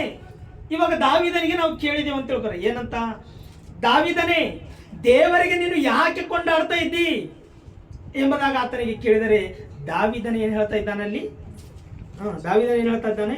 ನೀನು ನನ್ನನ್ನು ಅದ್ಭುತವಾಗಿಯೂ ವಿಚಿತ್ರವಾಗಿಯೂ ರಚಿಸಿದರಿಂದ ನಿನ್ನನ್ನು ಕೊಂಡಾಡುತ್ತೇನೆ ಅಂತ ಹೇಳಿದ್ದಾರೆ. ದಾವೀದನಿಗೆ ಕೇಳಿದ್ರೆ ದಾವೀದನ ಹೇಳ್ತಕ್ಕಂಥ ಆನ್ಸರ್ ಏನು? ದಾವೀದನೇ, ನೀವು ದೇವರಿಗೆ ಯಾಕಪ್ಪ ನೀವು ಕೊಂಡಾಡ್ತೀರಿ ಅಂತ ಹೇಳಿದರೆ ದಾವೀದನ ಏನು ಹೇಳ್ತಾ ಇದ್ದಾನೆ? ಅದ್ಭುತವಾಗಿ ದೇವರು ನನ್ನನ್ನು ತಾಯಿಯ ಗರ್ಭದಲ್ಲಿ ರೂಪಿಸಿದಕ್ಕಾಗಿ ಆತನಿಗೆ ನಾನು ಏನ್ ಮಾಡ್ತೀನಿ? ಕೊಂಡಾಡ್ತೇನೆ. ಆತನು ಆನ್ಸರ್ ಕೊಟ್ಟಿದ್ದಾರಲ್ರಿ? ಕೊಟ್ಟಿದ್ದಾರೆ. ಇವಾಗ ಇಲ್ಲಿ ಸಿಸ್ಟರ್ಸ್ ಇದ್ದಾರೆ, ಬ್ರದರ್ಸ್ ಇದ್ದಾರೆ. ನೀವು ನಿಮ್ಮ ಪಕ್ಕದವರಿಗೆ ಥ್ಯಾಂಕ್ಸ್ ಅಂತ ಹೇಳ್ರಿ ನೋಡ್ರಿ. ಆ ಥ್ಯಾಂಕ್ಸ್ ಅಲ್ಲ, ನಾನು ಹೇಳೋದು ಪೂರ್ತಿ ಕೇಳ್ರಿ. ಥ್ಯಾಂಕ್ಸ್ ಅಂತ ಹೇಳ್ರಿ ನೋಡ್ರಿ. ಯಾತ್ರ ಕಡೆಯಿಂದ ಥ್ಯಾಂಕ್ಸ್ ಹೇಳಿರಿ ಇವಾಗ? ಇವಾಗ ವಾಟರ್ ಬಾಟಲ್ ಕೊಡ್ರಿ, ಕುಡಿಲಕ್ಕ ಕೊಡ್ರಿ. ಇವಾಗ ನೀವು ಥ್ಯಾಂಕ್ಸ್ ಹೇಳ್ರಿ ನೋಡ್ರಿ. ನೀವು ಥ್ಯಾಂಕ್ಸ್ ಹೇಳ್ರಿ ನೋಡ್ರಿ. ಇವಾಗ ಯಾಕೆ ಹೇಳಿರಿ ನೀವು ಥ್ಯಾಂಕ್ಸ್ ಅಂತ? ಯಾವುದಕ್ಕೋಸ್ಕರ? ನೀರು ಕೊಟ್ಟಿದ್ದಕ್ಕೋಸ್ಕರ ಥ್ಯಾಂಕ್ಸ್ ಅಂತ ಹೇಳಿರಲ್ಲ. ಇವಾಗ ದಾವೀದನಿಗೆ ನಾವು ಕೇಳಿದ್ದೇವೆ ಏನಂತ? ದಾವೀದನೇ, ನೀವು ದೇವರಿಗೆ ಯಾಕೆ ಥ್ಯಾಂಕ್ಸ್ ಹೇಳಿರಿ? ದೇವರಿಗೆ ಯಾಕೆ ನೀವು ಕೊಂಡಾಡಿರಿ ಅಂದರೆ ದೇವರ ಬಗ್ಗೆ ಆತನ ಹೇಳ್ತಕ್ಕಂಥ ಸ್ಟೇಟ್ಮೆಂಟ್ ಏನು? ತಾಯಿಯ ಗರ್ಭದಲ್ಲಿ ನನ್ನನ್ನು ಅದ್ಭುತವಾಗಿ ರೂಪಿಸಿದಕ್ಕೋಸ್ಕರ ಆತನಿಗೆ ನಾನು ಏನ್ ಮಾಡ್ತಾ ಇದ್ದೇನೆ? ಕೊಂಡಾಡ್ತಾ ಇದ್ದೇನೆ ಅಂತ ಹೇಳ್ತಾ ಇದ್ದಾರೆ. ಇವಾಗ ನಾನು ನಮ್ಮ ಬಗ್ಗೆ ಆಲೋಚನೆ ಮಾಡೋಣ ಎಂಬುದಾಗಿ ಹೇಳ್ತಾ ಇದ್ದೀನಿ. ಬರೀ ದಾವೀದನಿಗೆ ಮಾತ್ರ ದೇವರು ಅದ್ಭುತವಾಗಿ ರೂಪಿಸಿದಾರ? ನಮಗೆ ರೂಪಿಸಿಲ್ವಾ? ನಾವು ಕೊಂಡಾಡ್ತಾ ಇದ್ದೇವ? ನಾವು ಕೊಂಡಾಡ್ತಾ ಇದ್ದೇವೆ. ಯಾರಾದರೂ ನೀರಿಡಿಕೆ ಆದಾಗ, ನಮಗೆ ದಾಹ ಆದಾಗ ಒಂದು ಗ್ಲಾಸ್ ನೀರು ಕೊಟ್ಟರೆ ಅವ್ರಿಗೆ ಥ್ಯಾಂಕ್ಸ್ ಹೇಳ್ತಾ ಇದ್ದೇವಲ್ಲ. ದೇವರು ನಮಗೇನಾದರೂ ಓನ್ಲಿ ನೀರು ಮಾತ್ರ ಕೊಟ್ಟಿದ್ದಾರ? ಏನು ಕೊಟ್ಟಿದ್ದಾರ? ಸರ್ವವು ಕೊಟ್ಟಿದ್ದಾರೆ. ನಾವು ಮಲಗಿಕೊಂಡು ಮತ್ತೆ ಮುಂಜಾನೆ ಹೇಳ್ತಾ ಇದ್ದೀವಿ ಅಂದರೆ ಅದು ಯಾರ ಕೃಪೆ? ಎದ್ದ ತಕ್ಷಣ ಯಾರಿಗೆ ಥ್ಯಾಂಕ್ಸ್ ಹೇಳ್ಬೇಕು? ಈ ಥ್ಯಾಂಕ್ಸ್ ಎಷ್ಟು ಜನ ಹೇಳ್ತಾ ಇದ್ದಾರೆ? ಮೊಟ್ಟ ಮೊದಲು ಎದ್ದ ತಕ್ಷಣ, ನೀನು ನಿದ್ದೆಯಿಂದ ಎದ್ದ ತಕ್ಷಣ ಯಾರಿಗೆ ಥ್ಯಾಂಕ್ಸ್ ಹೇಳ್ಬೇಕು? ದೇವರಿಗೆ ಥ್ಯಾಂಕ್ಸ್ ಹೇಳ್ಬೇಕು. ಯಾಕ? ನನ್ನನ್ನು ಮತ್ತೆ ತಿರುಗಿ ಜೀವಿತನಾಗಿ ಎಬ್ಬಿಸಿ ನಿನ್ನ ಸನ್ನಿಧಿಯಲ್ಲಿ ನನಗೆ ಜೀವಿಸುವಂತೆ ನನಗೆ ನೀನು ಮತ್ತೊಂದು ದಿವಸ ನನ್ನ ಜೀವಿತದಲ್ಲಿ ನೀನು ದಯಪಾಲಿಸಿದಕ್ಕಾಗಿ ನಿನಗೆ ಸ್ತೋತ್ರಪ್ಪ ಅಂತ ಹೇಳಿ ನಾವು ಮೊಟ್ಟ ಮೊದಲನೇದಾಗಿ ಯಾರಿಗೆ ಸ್ತುತಿ ಸಲ್ಲಿಸಬೇಕು? ಇದು ಎಷ್ಟು ಜನರು ಮಾಡ್ತಾ ಇದ್ದೀವಿ? ಅಂದ್ರೆ ನಾವು ನಿದ್ದೆಯಲ್ಲಿದ್ದೇವ? ಎಚ್ಚರವಾಗಿದ್ದೇವ? ಆಲೋಚನೆ ಮಾಡಿ. ಅಂದ್ರೆ ನಮಗಿವಾಗ ರಕ್ಷಣೆ ಹತ್ತಿರವಾಗಿದೆನಾ ಅಥವಾ ದೂರವಾಗಿದೆನಾ? ನಮ್ಮ ಗಮ್ಯಸ್ಥಾನ ಹತ್ತಿರವಾಗಿದ ಅಥವಾ ದೂರವಾಗಿದೆನಾ? ನಾವು ಗಮ್ಯಸ್ಥಾನಕ್ಕೆ ಎಷ್ಟು ಹತ್ತಿರವಾಗಿರ್ಬೋದು? ನಾವು ಗಮ್ಯಸ್ಥಾನಕ್ಕೆ ಎಷ್ಟು ಹತ್ತಿರವಾಗಿರ್ಬೋದು? ನಮ್ಮ ಗಮ್ಯಸ್ಥಾನವೇನು? ಪರಲೋಕ. ಆ ಪರಲೋಕಕ್ಕೆ ನಾವು ಎಷ್ಟು ಹತ್ತಿರವಾಗಿರ್ಬೋದು? ಎಷ್ಟು ಹತ್ತಿರವಾಗಿರ್ಬೋದು ಅಂದ್ರೆ, ಇಷ್ಟರಲ್ಲಿ ಕಾಣಿ ಅಷ್ಟರಲ್ಲಿ ಮಾಯವಾಗಿ ಹೋಗುವ ಹಬೆಯಂತಿದ್ದೀರಿ ಎಂಬುದಾಗಿ ಹೇಳ್ತಾನೆ. ಯಾಕೋಬನ ಬರೆದ ಪತ್ರಿಕೆಯಲ್ಲಿ ಹೇಳ್ತಿದ್ದಾರೆ. ನೀವು ಇಷ್ಟರಲ್ಲಿ ಕಾಣಿಸಿಕೊಂಡು ಅಷ್ಟರಲ್ಲೇ ಮಾಯವಾಗಿ ಹೋಗುವ ಹಬೆಯಂತಿದ್ದೀರಿ ಅಂತ ಹೇಳ್ತಾರೆ. ಅಂದ್ರೆ ಮನುಷ್ಯನ ಜೀವಿತ ಹೇಗಿದೆ ಅಂದ್ರೆ, ನೀವು ಸ್ತ್ರೀಯರು ಅಡಿಗೆ ಮಾಡ್ತಾ ಇರ್ತೀರಲ್ಲ, ಅನ್ನದ ಬೊಗನಿ ಇರ್ತದಲ್ಲ, ಆ ಬೊಗನಿ ಮೇಲೆ ಇರ್ತಕ್ಕಂಥ ಆ ಮುಚ್ಚಳಿಕೆಯನ್ನು ಮೇಲೆ ಮಾಡಿದ ತಕ್ಷಣ ಏನ್ ಬರ್ತದ್ರಿ? ಹೊಗೆ ಬರ್ತದಲ್ಲ. ಆ ಹೊಗೆ ಎಷ್ಟು ಗಂಟೆ ಇರ್ತದ? 1 ಗಂಟೆ ಇರ್ತದೆ, ಹೊಲ ಅರ್ಧ ಗಂಟೆ, 10 ನಿಮಿಷ, 2 ನಿಮಿಷ, ಕ್ಷಣ ಮಾತ್ರದಲ್ಲಿ ಅದೇನಾಗೋಗ್ತದ? ಮಾಯವಾಗುತ್ತೆ. ಅಂದ್ರೆ ನಮಗೆ ಪರಲೋಕ ಎಂಬ ಗಮ್ಯಸ್ಥಾನ ಹತ್ತಿರವಾಗಿದೆಯಾ ಅಥವಾ ದೂರವಾಗಿದೆಯಾ? ಹೋಗ್ಲಿ, ನಿಮಗಂದ್ರೆ ನೀವು ಮನಸ್ಸಿಗೆ ನೋವು ಮಾಡ್ಕೋತಿರೋ. ಇವಾಗ ನಾನು ಮೈಕ್ ಹಿಡ್ಕೊಂಡು ವಾಕ್ಯ ಹೇಳ್ತಾ ಇದ್ದೀನಲ್ಲ, ಇನ್ನೊಂದು ಅರ್ಧ ಗಂಟೆ ಬಾದು ನಾನು ಬದುಕೇ ಇರ್ತೀನಿ ಎಂಬ ಗ್ಯಾರಂಟಿ ಯಾರಾದ್ರೂ ಕೊಡ್ತೀರಿ ನನಗೆ? ಕೊಡ್ತೀರಿ? ಅಂದ್ರೆ ಇದರಿಂದ ನಮ್ಗೆ ಏನಾಗಿ ಗೊತ್ತಾಗಬೇಕು? ನಾವು ಗಮ್ಯಸ್ಥಾನಕ್ಕೆ ಬಹಳ ಹತ್ತಿರವಾಗಿದ್ದೆವು ಅಂತ ಅರ್ಥ. ನಮಗೆ ನಮ್ಮನ್ನು ನಾವೇ ಹೋದರೂ ಅಥವಾ ನಮ್ಮ ಎಕ್ಸ್ಪೈರಿ ಡೇಟ್ ಆದ ನಂತರ ಆತನೇ ತೆಗೆದುಕೊಂಡು ಹೋದರು, ನಾವು ಹೋಗುವುದು ಮೊದಲಾದರೂ ಆತನು ಬರುವುದೇ ಮೊದಲಾದರೂ, ಎರಡರಲ್ಲಿ ಯಾವುದು ಮೊದಲಾದ್ರೂ ನಾವು ಗಮ್ಯಸ್ಥಾನಕ್ಕೆ ಸೇರಿಕೊಳ್ಳಬೇಕೆಂಬುವ ನಿರೀಕ್ಷಣೆಯಿಂದ ಭೂಮಿ ಮೇಲೆ ನಾವು ಬದುಕ್ತಾ ಇದ್ದೇವೆ, ಅದೇ ಗಮ್ಯಸ್ಥಾನಕ್ಕೆ ನಾವು ಸೇರಿಲ್ಲ ಅಂತ ತಿಳ್ಕೊರಿ, ನಮ್ಮ ಜೀವಿತಕ್ಕೆ ಅರ್ಥವೇನಿದೆ ಹೇಳಿ? ಏನಾದರೂ ಅರ್ಥವಿದೆ? ಸೇರಿಕೊಳ್ಳಬೇಕಾದ ಗಮ್ಯಸ್ಥಾನಕ್ಕೆ ನಾವು ಹೋಗಿಲ್ಲ ಅಂದರೆ ನಮ್ಮ ಜೀವಿತಕ್ಕೆ ಅರ್ಥನೇ ಇಲ್ಲ. ಅದೇ ದಾವೀದನು ಹೇಳ್ತಾ ಇದ್ದಾನೆ, ಆತನು ಮಾಡಿರುವ ಉಪಕಾರಗಳಲ್ಲಿ ಒಂದನ್ನು ಮರಿಬೇಡ. ಆದರೆ ಇವತ್ತು ನಾವು ಮರೆತು ಹೋಗಿದ್ದೇವಾ? ಅಥವಾ ನಾವು ಪ್ರತಿ ದಿನ ಆತನು ಮಾಡಿರುವ ಉಪಕಾರಗಳಿಗೆ ಆತನಿಗೆ ಕೊಂಡಾಡ್ತಾ ಇದ್ದೇವಾ? ಒಂದು ಸಾರಿ ನೀವು ಆಲೋಚನೆ ಮಾಡಿ. ಅಂದರೆ ನಮ್ಮ ಆತ್ಮಿಕ ಜೀವಿತದಲ್ಲಿ ನಾವು ನಿದ್ದೆಯಲ್ಲಿದ್ದೇವಾ ಅಥವಾ ನಾವು ಎಚ್ಚರವಾಗಿದ್ದೇವಾ? ನಾವು ಒಂದು ಸಾರಿ ಆಲೋಚನೆ ಮಾಡಿಕೊಂಡ್ರೆ ನಮ್ಮ ಮನಸ್ಸಾಕ್ಷಿ ನಮಗೆ ಹೇಳುತ್ತದೆ ನಾವು ನಿದ್ದೆಯಲ್ಲಿದ್ದೆವು ಎಂಬುದಾಗಿ ಹೇಳುತ್ತದೆ. ಒಂದು ವೇಳೆ ನಿದ್ದೆಯಲ್ಲಿದ್ದೆವು ಅಂತ ತಿಳ್ಕೊರಿ, ನಾವು ನಿತ್ಯ ಜೀವಕ್ಕೆ ಹೋಗುವುದಕ್ಕೆ ಅವಕಾಶನೇ ಇಲ್ಲ. ಅದೇ ಎಚ್ಚರವಾಗಿದ್ದರೆ ಹೋಗುವ ಅವಕಾಶ ಇದೆ. ಇವಾಗ ಆಲೋಚನೆ ಮಾಡ್ರಿ, ನಾವು ಎಂಥ ಸ್ಥಿತಿಯಲ್ಲಿ ಇದ್ದೇವೆ ಇವಾಗ, ಎಂಥ ಒಂದು ಪರಿಸ್ಥಿತಿಯಲ್ಲಿ ಇದ್ದೇವೆ ಇವಾಗ. ನಾವು ನಿದ್ದೆಯಲ್ಲಿದ್ದರೆ 10 ಮಂದಿ ಕನ್ಯಕೆರೆಯಲ್ಲಿ 5 ಮಂದಿ ನಿದ್ದೆ ಮಾಡಿ ಅವರು ಮದಲಿಂಗನ ಜೊತೆ ಹೋಗ್ಲಿಕ್ಕಾಗಿಲ್ಲ.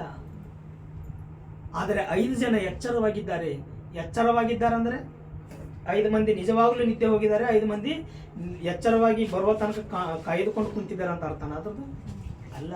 10 ಮಂದಿ ನಿದ್ದೆ ಹೋಗಿದ್ದಾರೆ, ಆದರೆ ಆ 5 ಮಂದಿ ಆತ್ಮಿಕ ಜೀವಿತದಲ್ಲಿ ಎಚ್ಚರವಾಗಿದ್ದಾರೆ. ಏನಾಗಿದ್ದಾರೆ ಅವರು? ಆತ್ಮಿಕ ಜೀವಿತದಲ್ಲಿ ಎಚ್ಚರವಾಗಿದ್ದಾರೆ ಅವರು. ನಾವು ಆತ್ಮಿಕ ಜೀವಿತದಲ್ಲಿ ಹೆಂಗಿದ್ದೇವೆ ಇವತ್ತು? ಆಲೋಚನೆ ಮಾಡೋದು ಸರ್. 27ನೇ ಕೀರ್ತನೆ ಗ್ರಂಥದಲ್ಲಿ 27ನೆಯ ಕೀರ್ತನೆ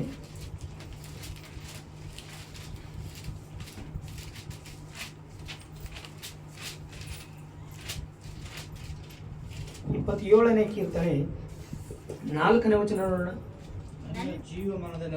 ನನ್ನ ಜೀವಮಾನದಲ್ಲೆಲ್ಲ ಯೆಹೋವನ ಮನೆಯಲ್ಲೇ ವಾಸ ಮಾಡುತ್ತಾ ಆತನ ಪ್ರಸನ್ನತೆಯನ್ನು ನೋಡುವುದಕ್ಕೂ ಆತನ ಮಂದಿರದಲ್ಲಿ ಧ್ಯಾನ ಮಾಡುವುದಕ್ಕೂ ನನಗೆ ಅಪ್ಪಣೆಯಾಗಬೇಕೆಂಬ ಒಂದೇ ವರವನ್ನು ಯೆಹೋವನಿಂದ ಕೇಳಿಕೊಂಡು ಅದನ್ನೇ ಎದುರು ನೋಡುತ್ತಿರುವೆನು ಎಂಬುದಾಗಿ ಹೇಳಿದ್ದಾರೆ.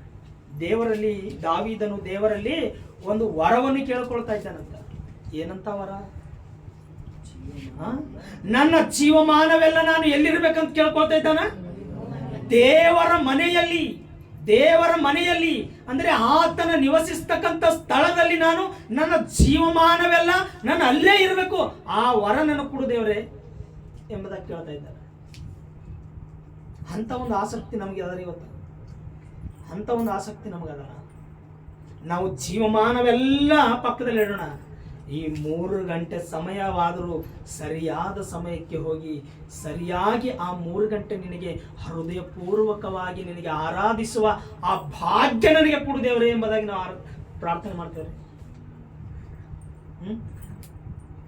ಅಟ್ಲೀಸ್ಟ್ ಇದರ ಮಾಡ್ತೀವಿ ರೀ. ಆಲೋಚನೆ ಮಾಡಿ. ನಮ್ಮ ಆತ್ಮಿಕ ಜೀವಿತದಲ್ಲಿ ನಾವು ಎಲ್ಲಿದ್ದೆವು ಎಂಬುದಾಗಿ ಆಲೋಚನೆ ಮಾಡಬೇಕಾಗಿದೆ ಇವತ್ತು. ಯಾಕಂದರೆ ಸಮಯ ಇಲ್ಲ ಪ್ರಿಯ ದೇವರ ಮಕ್ಕಳೇ, ಸಮಯ ಇಲ್ಲ. ಮತ್ತೊಂದು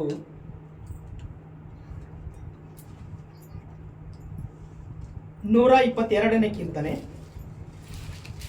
122ನೇ ಕೀರ್ತನೆ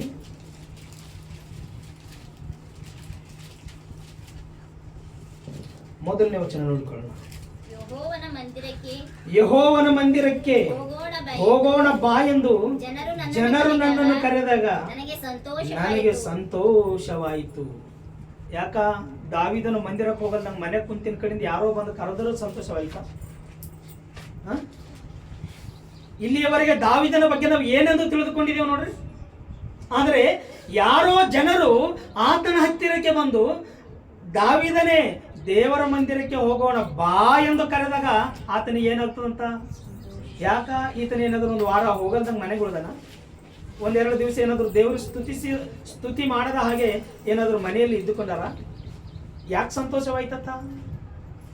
ಆದರೆ ಜನರು ನಿರ್ಲಕ್ಷ್ಯದಿಂದ ಬದುಕುವ ಜನರಲ್ಲಿ ಆಸಕ್ತಿ ಬಂದಿದ್ದನ್ನು ನೋಡಿ ನಿರ್ಲಕ್ಷ್ಯವಾಗಿ ಬದುಕ್ತಕ್ಕಂಥ ಮನುಷ್ಯರಲ್ಲಿ ದೇವರನ್ನು ಆರಾಧನೆ ಮಾಡಬೇಕು ಎಂಬುವ ಆಲೋಚನೆ ಬಂದಿದ್ದಕ್ಕಾಗಿ ದಾವೀದನಿಗೆ ಏನಾಗ್ತಾ ಇದೆ ಅಂತ ಆತನಿಗೆ ಸಂತೋಷ.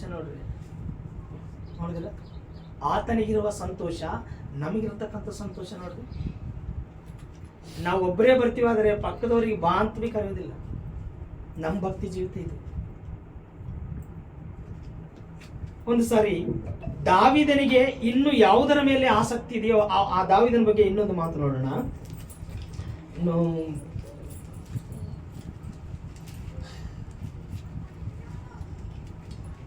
42ನೇ ಕೀರ್ತನೆಯ ಗ್ರಂಥದಲ್ಲಿ 42ನೇ ಕೀರ್ತನೆ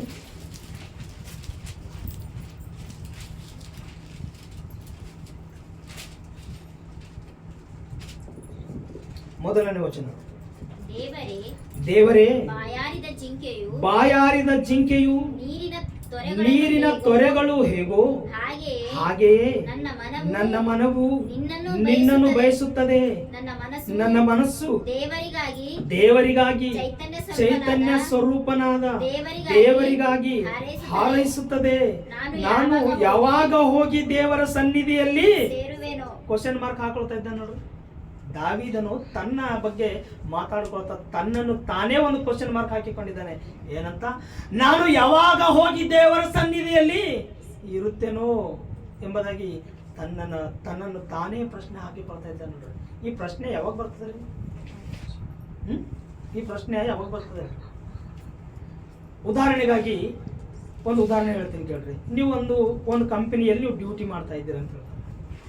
ಒಂದು ಕಂಪನಿಯಲ್ಲಿ ಡ್ಯೂಟಿ ಮಾಡುವಾಗ ಸಮಯ ಕಳೀತಾ ಬಂದಾಗ ಯಾವುದೋ ಒಂದು ಸಮಯದಲ್ಲಿ ನಿಮಗೆ ಏನು ಅನಿಸ್ತು? ಮುಂಜಾನೆ 9 ಗಂಟೆಗೆ ಹೋಗಿರಿ, 5 ಗಂಟೆ ತನಕ ನೀವು ಡ್ಯೂಟಿ ಮಾಡ್ಬೇಕಂತ ಹೇಳ್ತಾರೆ. ಈ ಮುಂಜಾನೆ 9 ಗಂಟೆಯಿಂದ ಸಾಯಂಕಾಲ 5 ಗಂಟೆ ಈ ಮಧ್ಯದಾಗ ಯಾವುದೋ ಒಂದು ಸಮಯಕ್ಕೆ ನಿಮಗೆ ಏನು ಅನಿಸ್ತದೆ? ಟೈಮ್ ಯಾವಾಗ ಆಗೋಯ್ತದೋ, ನಮಗೆ ಡ್ಯೂಟಿ ಯಾವಾಗ ಆಗೋಯ್ತದೋ, ಮನೆಗೆ ಯಾವಾಗ ಅನಿಸ್ತದ ಇಲ್ರಿ? ಅನಿಸ್ತದ ಇಲ್ಲ? ಇವಾಗ ದಾವೀದನು ಏನಾಗಿದ್ದಾನೆ? ಅರಸನಾಗಿದ್ದಾನೆ. ಆ ಅರಸನಾದಂತ ದಾವೀದನು ಬಿಸಿ ಪರ್ಸನ್ ಅಲ್ಲ. ಆ ಬಿಸಿ ಪರ್ಸನ್ ಅಂದ್ರೆ ಪ್ರಜರ ಒಂದು ಪರಿಪಾಲನೆಯಲ್ಲಿ ಬಿಜಿ ಆಗಿರ್ತಕ್ಕಂಥ ಆತನು ಏನಂದುಕೊಳ್ತಾ ಇದ್ದಾನೆ ಗೊತ್ತಾ?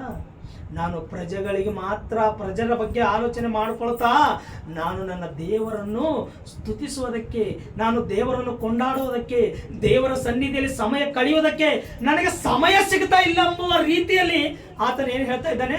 ನಾನು ಯಾವಾಗ ಹೋಗಿ ದೇವರ ಸನ್ನಿಧಿಯಲ್ಲಿ ಇರುವೆನೋ ಎಂಬುದಾಗಿ ತನ್ನನ್ನು ತಾನೇ ಕ್ವಶನ್ ಹಾಕೊಳ್ತಾ ಇದ್ದಾನೆ. ಇವತ್ತು ನಾನು ಯಾವಾಗ ಹೋಗ್ತೀನೋ, ಇವತ್ತ ಭಾನುವಾರ ಸಮಯಕ್ಕೆ ನಾನು ಹೋಗಿ ದೇವರಿಗೆ ಆರಾಧಿಸಬೇಕು ಎಂಬುವ ಆಲೋಚನೆ ನಮ್ಮಲ್ಲಿ ಎಷ್ಟು ಜನರಿದೆ ಹೇಳಿ? ಆಲೋಚನೆ ಮಾಡ್ರಿ. ರಾಜಣ್ಣನ ಮತಿಯವ್ರು ಮಾತ್ರ ಬದುಕೋಲ್ಲತ್ತಾರ, ಯಾಕಂದ್ರೆ ಅವ್ರು ಇಲ್ಲೇ ಇಲ್ಲ ಅಲ್ಲ. ಅದೇ ಅವರೇ ಬೇರೆ ಸಿಗಲ್ ಬರೋದಿತ್ತು ಅಂತ ಹೇಳ್ತಾರೆ, ಅವಾಗ ಗೊತ್ತಾಗ್ತಿತ್ತು ಅಲ್ಲ. ಆದರೆ ಹೆಬ್ರಿಯವರಿಗೆ ಬರೆದ ಪತ್ರಿಕೆ, ಮೋಶೆಯು ಸಹ ದೇವರಿಗೋಸ್ಕರ ಮೋಶನು ಏನು ಹೇಳ್ತಾ ಇದ್ದಾನೋ ಒಂದ್ಸರಿ ನೋಡೋಣ. ಇಬ್ರಿಯವರಿಗೆ ಬರೆದ ಪತ್ರಿಕೆ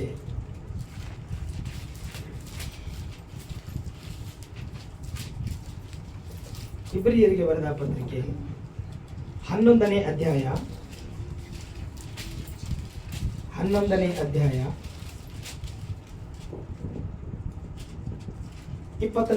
ವಚನ 26ನೇ ವಚನ ನೋಡಿಕೊಳ್ಳೋಣ.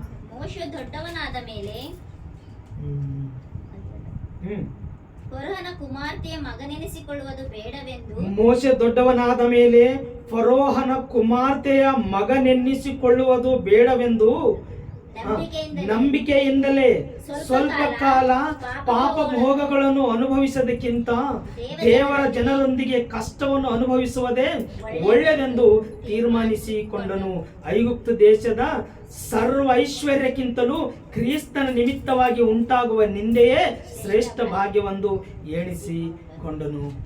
ಇವಾಗ ಮೋಸೆಯ ಬಗ್ಗೆ ನಾವು ಆಲೋಚನೆ ಮಾಡಬೇಕಾದ್ರೆ ಮೋಸೆ 40 ವರ್ಷ ಎಲ್ಲಿ ಬೆಳೆದಿದ್ದಾನೆ? ಐಗುಪ್ತ ದೇಶದಲ್ಲೇ ಬೆಳೆದಿದ್ದ, ಫರೋನ ಮನೆಯಲ್ಲೇ ಬೆಳೆದಿದ್ದಾರೆ. 40 ವರ್ಷ ನಂತರ ಆ ಮೋಸನಿಗೆ ಒಂದು ಆಲೋಚನೆ ಹುಟ್ಟಿದಂತೆ, ಏನಂತ?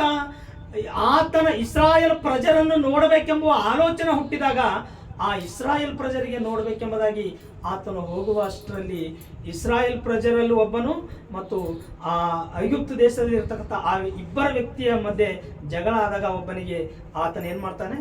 ಹೊಡೆದು ಸಾಯಿಸಿ ಈ ಉಸುಬಿನಲ್ಲಿ ಸಮಾಧಿ ಮಾಡಿ ಹೋಗ್ತಾನೆ. ನೆಕ್ಸ್ಟ್ ದಿವಸ ಏನಾಯ್ತು?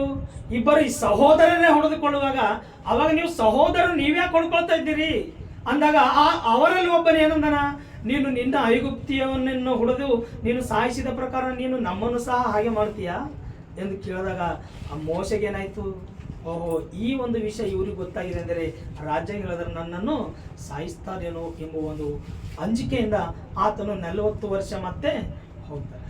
ಅಂದರೆ 80 ವರ್ಷ ಆದಾಗ ದೇವರು ಮತ್ತೆ ಅವರನ್ನು ಪ್ರತ್ಯಕ್ಷವಾಗಿ ನೀನು ಐಗುಪ್ತ ದೇಶಕ್ಕೆ ಹೋಗಿ ನನ್ನ ಜನರನ್ನು ಹಾಲು ಜೇನು ಹರಿಯುವ ದೇಶಕ್ಕೆ ನೀನು ಕರೆದುಕೊಂಡು ಬರಬೇಕು ಎಂದಾಗ ಮತ್ತೆ ತಿರುಗಿ ಅಲ್ಲಿಗೆ ಹೋಗ್ತಾರೆ. ಯಾವುದ್ಯಾವುದೋ ಕಾರಣ ಹೇಳ್ತಾರ, ಬಟ್ ದೇವರು ಬಿಡೋದಿಲ್ಲ. ಅಲ್ಲಿಗೆ ಬಂದಾಗ ಇವಾಗ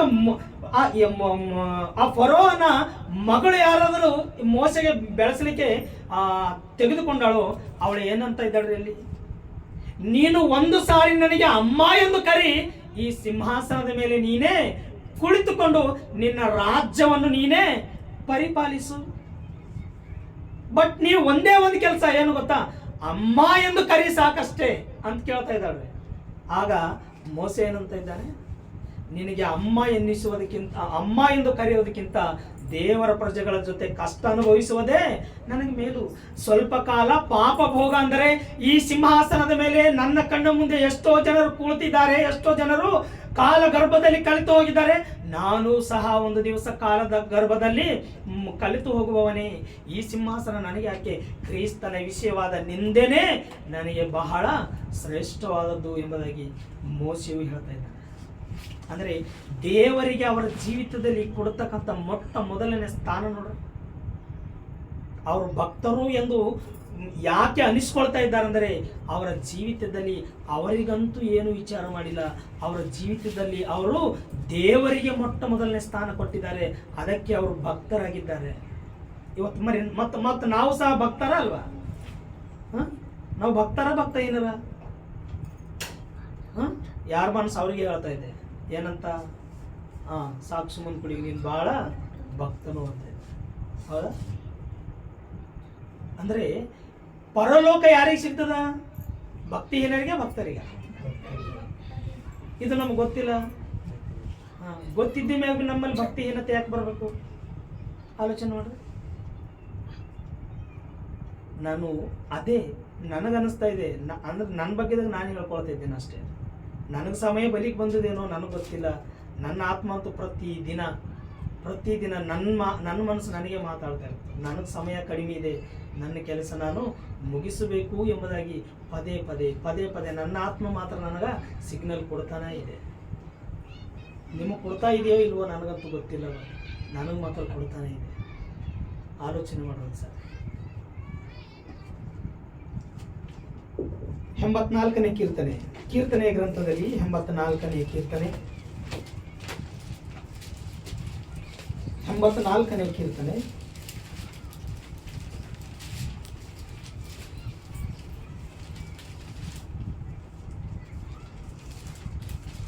ಮೊದಲನೇ ವಚನ. ಸೇನಾಧೀಶ್ವರನಾದ ಯೆಹೋವನೇ, ನಿನ್ನ ನಿವಾಸಗಳು ಎಷ್ಟು ರಮ್ಯವಾಗಿವೆ. ಯೆಹೋವನ ಆಲಯದ ಅಂಗಳಗಳಲ್ಲಿ ಸೇರಬೇಕೆಂದು ನನ್ನ ಆತ್ಮವು ಹಂಬಲಿಸುತ್ತಾ ಕುಂದಿ ಹೋಗಿತ್ತು. ಯಾಕೆ ಕುಂದು ಹೋಗಿರ್ಬೋದು? ಅಯ್ಯೋ ದೇವರೇ, ಇವತ್ತು ನಿನ್ನ ಸನ್ನಿಧಿಯ ಆವರಣೆಯಲ್ಲಿ ನಾನು ಬರಲಿಕ್ಕೆ ಆಗಲಿಲ್ಲ. ಅಯ್ಯೋ, ನಿನ್ನ ಸನ್ನಿಧಿಗೆ ನಾನು ಬರುವುದಕ್ಕೆ ನನಗೆ ಇವತ್ತು ಅವಕಾಶನೇ ಸಿಗಲಿಲ್ಲ. ಅದಕ್ಕೆ ನನ್ನ ಮನಸ್ಸು ಏನಾಗ್ಲತ್ತದ? ಕುಗ್ಗಿ ಹೋಗ್ಲತ್ತದ. ಒಂದು ವೇಳೆ ನಾವು ದೇವರ ಸನ್ನಿಧಿಗೆ ಇವತ್ತು ಬಂದಿಲ್ಲ ಅಂತ ಹೇಳ್ತಾರೆ, ನಮ್ಗೆ ಏನಾದ್ರೂ ಚಿಂತೆ ಇರ್ತದೆ. ಈ ಭಾನುವಾರ ನಾನು ದೇವರಿಗೆ ಆರಾಧನೆನೇ ಮಾಡಿಲ್ಲ ಎಂಬ ಚಿಂತೆ ಏನಾದರೂ ಇರ್ತದೆ. ಆಲೋಚನೆ ಮಾಡಿ. ಅದ್ರ ದಾವಿದನಿಗೆ ಏನಾಗಿದೆ ಅಂತ? ಇವತ್ತು ನಿನ್ನ ಮಂದಿರದ ಆವರಣದಲ್ಲಿ ನಾನು ಬಂದೇ ಇಲ್ಲ ಎಂಬುದಾಗಿ ನನ್ನ ಮನಸ್ಸು ಇವತ್ತು ಕುಗ್ಗಿ ಹೋಗ್ತಾ ಇದೆ ಎಂಬುದಾಗಿ ಹೇಳ್ತಾ ಇದ್ದಾರೆ. ಆಲೋಚನೆ ಮಾಡೋದು ಸರ್.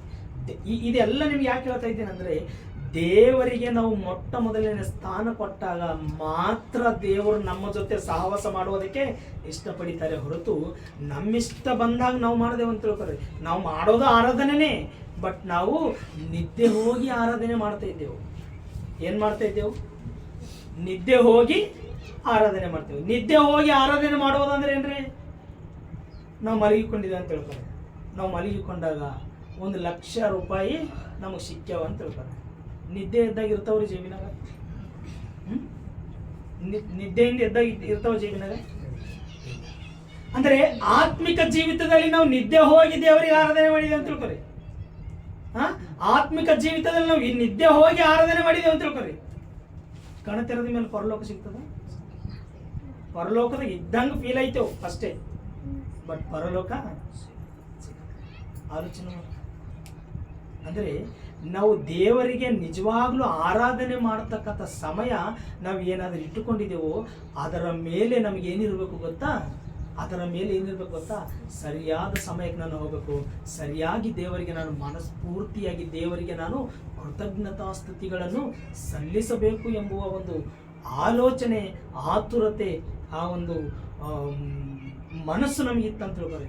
ಆಟೋಮೆಟಿಕ್ಕಾಗಿ ನಾವು ಭಕ್ತಿಯ ಜೀವಿತದಲ್ಲಿ ನಾವು ಬೆಳಿತೀವಿ. ನಾವು ಭಕ್ತಿಯ ಜೀವಿತದಲ್ಲಿ ನಾವು ಬೆಳಿತೀವಿ. ಕೀರ್ತನೆ ಗ್ರಂಥ 119ನೇ ಕೀರ್ತನೆ, 119ನೇ ಕೀರ್ತನೆ,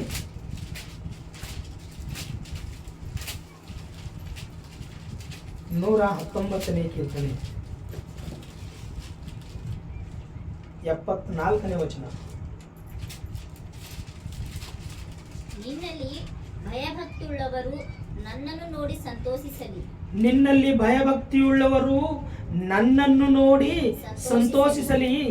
ನಾನು ನಿನ್ನ ವಾಕ್ಯವನ್ನೇ ನಿರೀಕ್ಷಿಸಿಕೊಂಡಿದ್ದೇನಲ್ಲ. ಯೆಹೋವನೇ, ನಿನ್ನ ವಿಧಿಗಳನ್ನು ನೀತಿಯುಳ್ಳವುಗಳಾಗಿವೆ ಎಂದು ನೀನು ನಂಬಿಕೆಯಿಂದಲೇ ನನ್ನನ್ನು ಕುಗ್ಗಿಸಿದಿ ಎಂದು ತಿಳಿದುಕೊಂಡಿದ್ದೇನೆ. ಇಲ್ಲಿ ಏನು ಹೇಳ್ತಾ ಇದ್ದಾನಂದ್ರೆ, ನಿನ್ನಲ್ಲಿ ಭಯಭಕ್ತಿಯುಳ್ಳವರು ನನ್ನನ್ನು ನೋಡಿ ಸಂತೋಷಿಸಲಿ. ಯಾರನ್ನು ನೋಡಿ? ಭಕ್ತರನ್ನು ನೋಡಿ ಏನಾಗ್ಬೇಕು? ನಾವು ಇವಾಗ ಸಂತೋಷ ಪಡಿಬೇಕು. ಯಾಕ? ಅವರು ಆಲ್ರೆಡಿ ಪರಲೋಕ ಟಿಕೆಟ್ ಅವ್ರಿಗೆ ಕನ್ಫರ್ಮು ಆಗಿದೆ ಅಂತ. ಇವಾಗ ನಾವು ಒಂದು ವೇಳೆ ಭಕ್ತರು ಅಂತ ತಿಳ್ಕೊರಿ, ನಾವು ಒಂದು ವೇಳೆ ಭಕ್ತರು ಅಂತ ತಿಳ್ಕೊರಿ, ನಮಗ್ ನೋಡಿ ಯಾರಾದ್ರೂ ಸಂತೋಷ ಪಡಿತಾ ಇದ್ದಾರೆ? ಯಾವುದರಲ್ಲಿ? ನಾವು ಖರೀದಿ ಮಾಡಿರುವ ಕಾರಿಗೆ ನೋಡಲ್ಲ, ನಾವು ಖರೀದಿ ಮಾಡಿದ ಬಟ್ಟೆಗೆ ನೋಡಲ್ಲ, ನಮ್ಮ ಆತ್ಮೀಯ ಬೆಳವಣಿಗೆ ನೋಡಿ ಯಾರಾದ್ರೂ ನಮ್ಮ ಬಗ್ಗೆ ಯಾರಾದ್ರೂ ಸಂತೋಷವಾಗಿದ್ದಾರ? ಅದು ಆಲೋಚನೆ. ಇವತ್ತು ನಮ್ಮ ಆತ್ಮಿಕ ಜೀವಿತದಲ್ಲಿ ನಾವು ಎಲ್ಲಿದ್ದೇವು? ನಾವು ನಿದ್ದೆ ಹೋಗ್ತಾ ಇದ್ದೇವಾ, ಎಚ್ಚರವಾಗಿದ್ದೇವಾ ಎಂಬುದಾಗಿ ನಾವು ಆಲೋಚನೆ ಮಾಡಬೇಕು. ಇನ್ನೊಂದು ಕೊನೆ ವಚನ ನೋಡಿಕೊಂಡು ನಾವು ಮುಕ್ತಾಯ ಮಾಡಿಕೊಳ್ಳೋಣ. ಥೆಸಲೋನಿಕದವರಿಗೆ ಬರೆದ ಮೊದಲನೇ ಪತ್ರಿಕೆ, ಥೆಸಲೋನಿಕೆಯದವರಿಗೆ ಬರೆದ ಮೊದಲನೇ ಪತ್ರಿಕೆ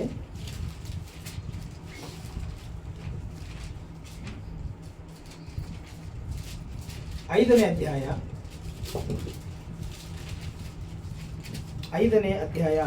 18ನೇ ವಚನ ನೋಡಿಕೊಳ್ಳೋಣ. 5:18 ಥೆಸಲೋನಿಕದವರಿಗೆ ಬರೆದ ಮೊದಲನೇ ಪತ್ರಿಕೆ. ಎಲ್ಲಾದರಲ್ಲಿಯೂ ಕೃತಜ್ಞತಾ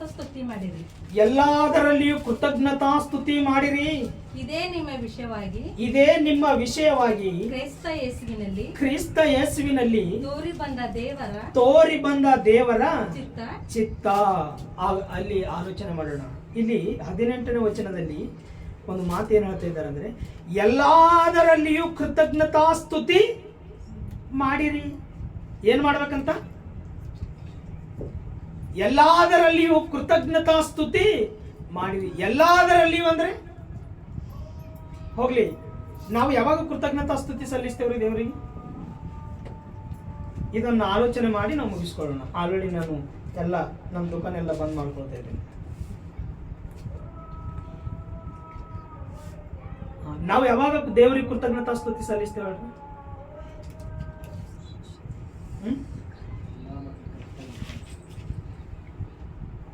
ನಾವೊಂದು ಗಾಡಿ ಖರೀದಿ ಮಾಡಿದೇವೆ ಅಂತ ತಿಳ್ಕೊರು, ಅವಾಗ ಏನ್ ಮಾಡ್ತೇವೆ?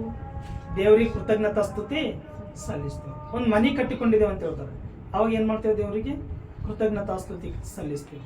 ಅಂದರೆ ನಾವು ಅಂದುಕೊಂಡಿದ್ದೇನಾದರೂ ಸಂಪಾದನೆ ಮಾಡಿದೀವಿ ಅಂತ ತಿಳ್ಕೊರಿ, ಅವಾಗ ನಾವು ಏನ್ ಮಾಡ್ತೇವೆ? ದೇವರಿಗೆ.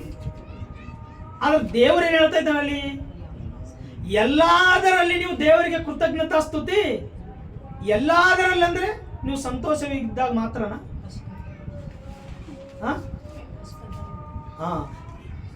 ನಮಗೆ ಯೋಬನ್ ಅಂದರೆ ಬಹಳ ಚೆನ್ನಾಗಿ ಗೊತ್ತಿಲ್ಲ. ಯೋಬನ್ ಯಾವಾಗ ದೇವರಿಗೆ ಕೃತಜ್ಞತಾ ಸ್ತುತಿ ಸಲ್ಲಿಸಿದಾರ? ಯಾವಾಗ? ಮತ್ ನಾವು ಯಾವಾಗ ಸಲ್ಲಿಸ್ತಾ ಇದೀವಿ?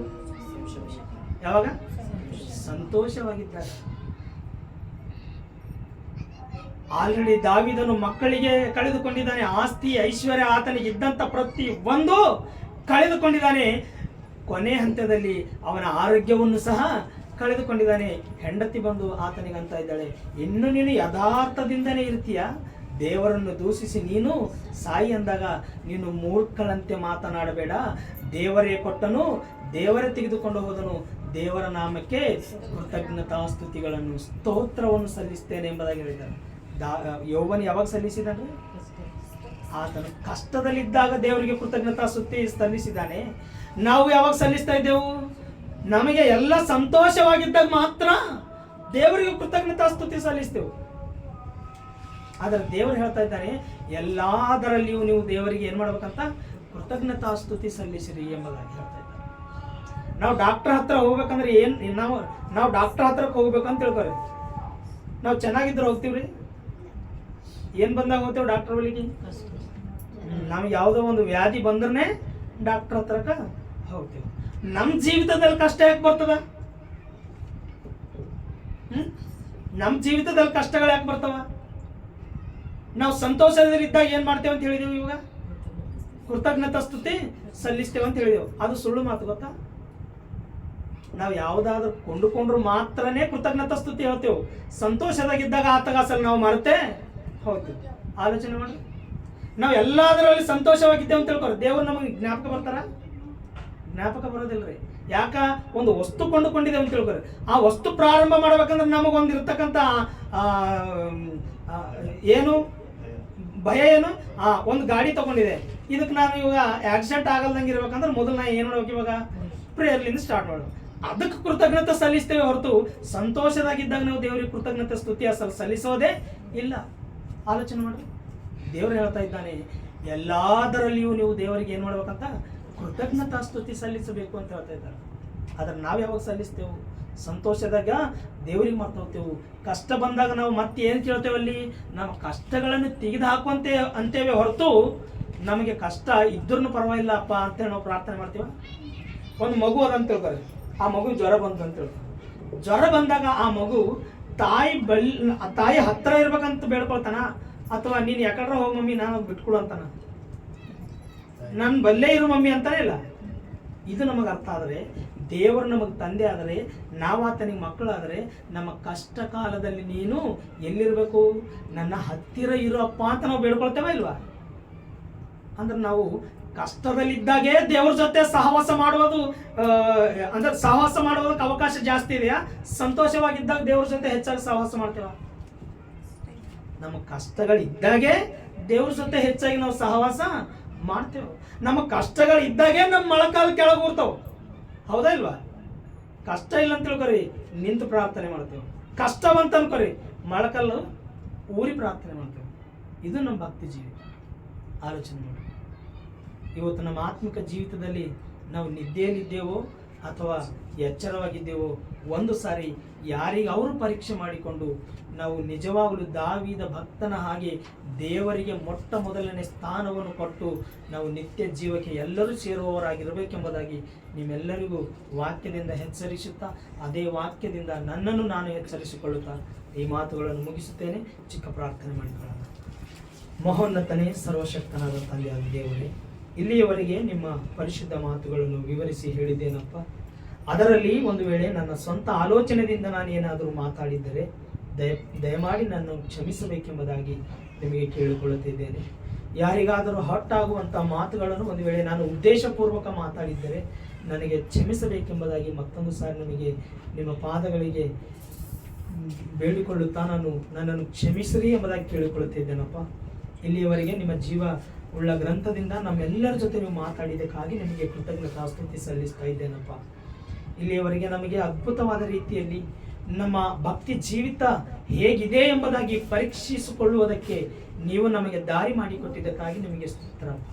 ಹೌದು, ನಾವು ಇಲ್ಲಿಯವರೆಗೆ ನಾವು ಭಕ್ತರು ಎಂಬುದಾಗಿ ಭ್ರಮೆಯಲ್ಲಿದ್ದುಕೊಂಡು ನಿನಗೆ ದೂರವಾಗಿದ್ದ ಕಾರಣ ನಮಗೆ ಭಕ್ತನಾದ ದಾವೀದನನ್ನು ನಮ್ಮ ಮುಂದೆ ಇಟ್ಟು ಭಕ್ತನು ಎಂದರೆ ಹೀಗಿರಬೇಕು ಎಂಬುವ ರೀತಿಯಲ್ಲಿ ನಮಗೆ ನೀವು ಬೋಧನೆ ಮಾಡಿದ್ದಕ್ಕಾಗಿ ನಿಮಗೆ ಕೃತಜ್ಞತಾಸ್ತುತಿಗಳನ್ನು ಸಲ್ಲಿಸುತ್ತಾ, ನಿಮ್ಮ ಮಕ್ಕಳಾದಂಥ ಇಲ್ಲಿರ್ತಕ್ಕಂಥ ಸಹೋದರರು ನಿಮ್ಮ ವಾಕ್ಯದಲ್ಲಿ ಬೆಳೆಯುತ್ತಾ ಅನೇಕರಿಗೆ ನಿಮ್ಮ ವಾಕ್ಯದಿಂದ ಬೆಳಗಿಸುವುದಕ್ಕೆ ಅವರು ಪ್ರಯಾಸ ಪಡುತ್ತಿರುವಾಗ ಈ ಒಂದು ಗ್ರಾಮದಲ್ಲಿ ಈ ಒಂದು ನಿಮ್ಮ ಸಭೆಯನ್ನು ಏರ್ಪಾಟು ಮಾಡಿ ನಿಮ್ಮ ಮಕ್ಕಳ ಮೂಲಕವಾಗಿ ಈ ಸಭೆಯನ್ನು ನೀವು ಮುಂದಕ್ಕೆ ಇನ್ನು ಅಂಚಲಂಚಲವಾಗಿ ನೀವು ಹೆಚ್ಚೆಚ್ಚಾಗಿ ಅಭಿವೃದ್ಧಿಪಡಿಸಬೇಕೆಂಬುದಾಗಿ ಇವರು ಮಾಡತಕ್ಕಂಥ ಪರಿಚರ್ಯೆಯನ್ನು ಇನ್ನು ಸಮಾಜದಲ್ಲಿ ಅನೇಕರ ಮುಂದಕ್ಕೆ ತೆಗೆದುಕೊಂಡು ಹೋಗುವುದಕ್ಕೆ, ಅನೇಕರು ನಿಮ್ಮ ರಾಜ್ಯದಲ್ಲಿ ಸೇರುವುದಕ್ಕೆ ನೀವು ಸಹಾಯ ಮಾಡಬೇಕೆಂಬುದಾಗಿ ಇವರು ಪಡ್ತಕ್ಕಂಥ ಕಷ್ಟ ಸೇವೆಯಲ್ಲಿ ಪ್ರಯಾಸ ಪಡ್ತಕ್ಕಂಥ ಪ್ರತಿಯೊಬ್ಬರು ನೀವು ಆಶೀರ್ವದಿಸಿ ಬಲಪಡಿಸಿ ಅವರು ಹೋಗುವಾಗಲೂ ಬರುವಾಗಲೂ ಅವರಿಗೆ ನೀವೇ ಜೊತೆಗಾರನಾಗಿದ್ದು ಅವರು ಭಕ್ತಿಯ ಜೀವಿತದಲ್ಲಿ ಯಾವಾಗಲೂ ಎಚ್ಚರವಾಗಿದ್ದು ನಿಮ್ಮೊಂದಿಗೆ ಸಹವಾಸ ಮಾಡುವುದಕ್ಕೆ ನೀವೇ ಸಹಾಯ ಮಾಡಬೇಕೆಂಬುದಾಗಿ ಕೇಳಿಕೊಳ್ತಾ ಇದ್ದೇನಪ್ಪ. ಮತ್ತೊಂದು ಸಾರಿ ನಿಮ್ಮ ಚಿತ್ತವಾಗಿದ್ದರೆ ನಿಮ್ಮ ಮಕ್ಕಳ ಮಧ್ಯದಲ್ಲಿ ನಾನು ಬರುವಷ್ಟು ಮಟ್ಟಿಗೆ ನನ್ನನ್ನು ನಮ್ಮೆಲ್ಲರನ್ನು ನಿಮ್ಮ ಕೈಗೆ ಒಪ್ಪಿಸುತ್ತಾ ನನ್ನನ್ನು ನಾನು ತಗ್ಗಿಸಿಕೊಳ್ಳುತ್ತಾ ನಿಮ್ಮ ನಾಮವನ್ನು ಹೆಚ್ಚಿಸುತ್ತಾ ನಮ್ಮ ಒಡೆಯನೂ ರಕ್ಷಕನಾದ ಯೇಸು ಕ್ರಿಸ್ತರ ಹೆಸರಿನಲ್ಲಿ ಈ ಚಿಕ್ಕ ಪ್ರಾರ್ಥನೆ ಬೇಡಿ ಹೊಂದಿದ್ದೇನೆ ನಮ್ಮ ತಂದೆ, ಆಮೆನ್. ಎಲ್ಲರಿಗೂ ವಂದನೆಗಳು.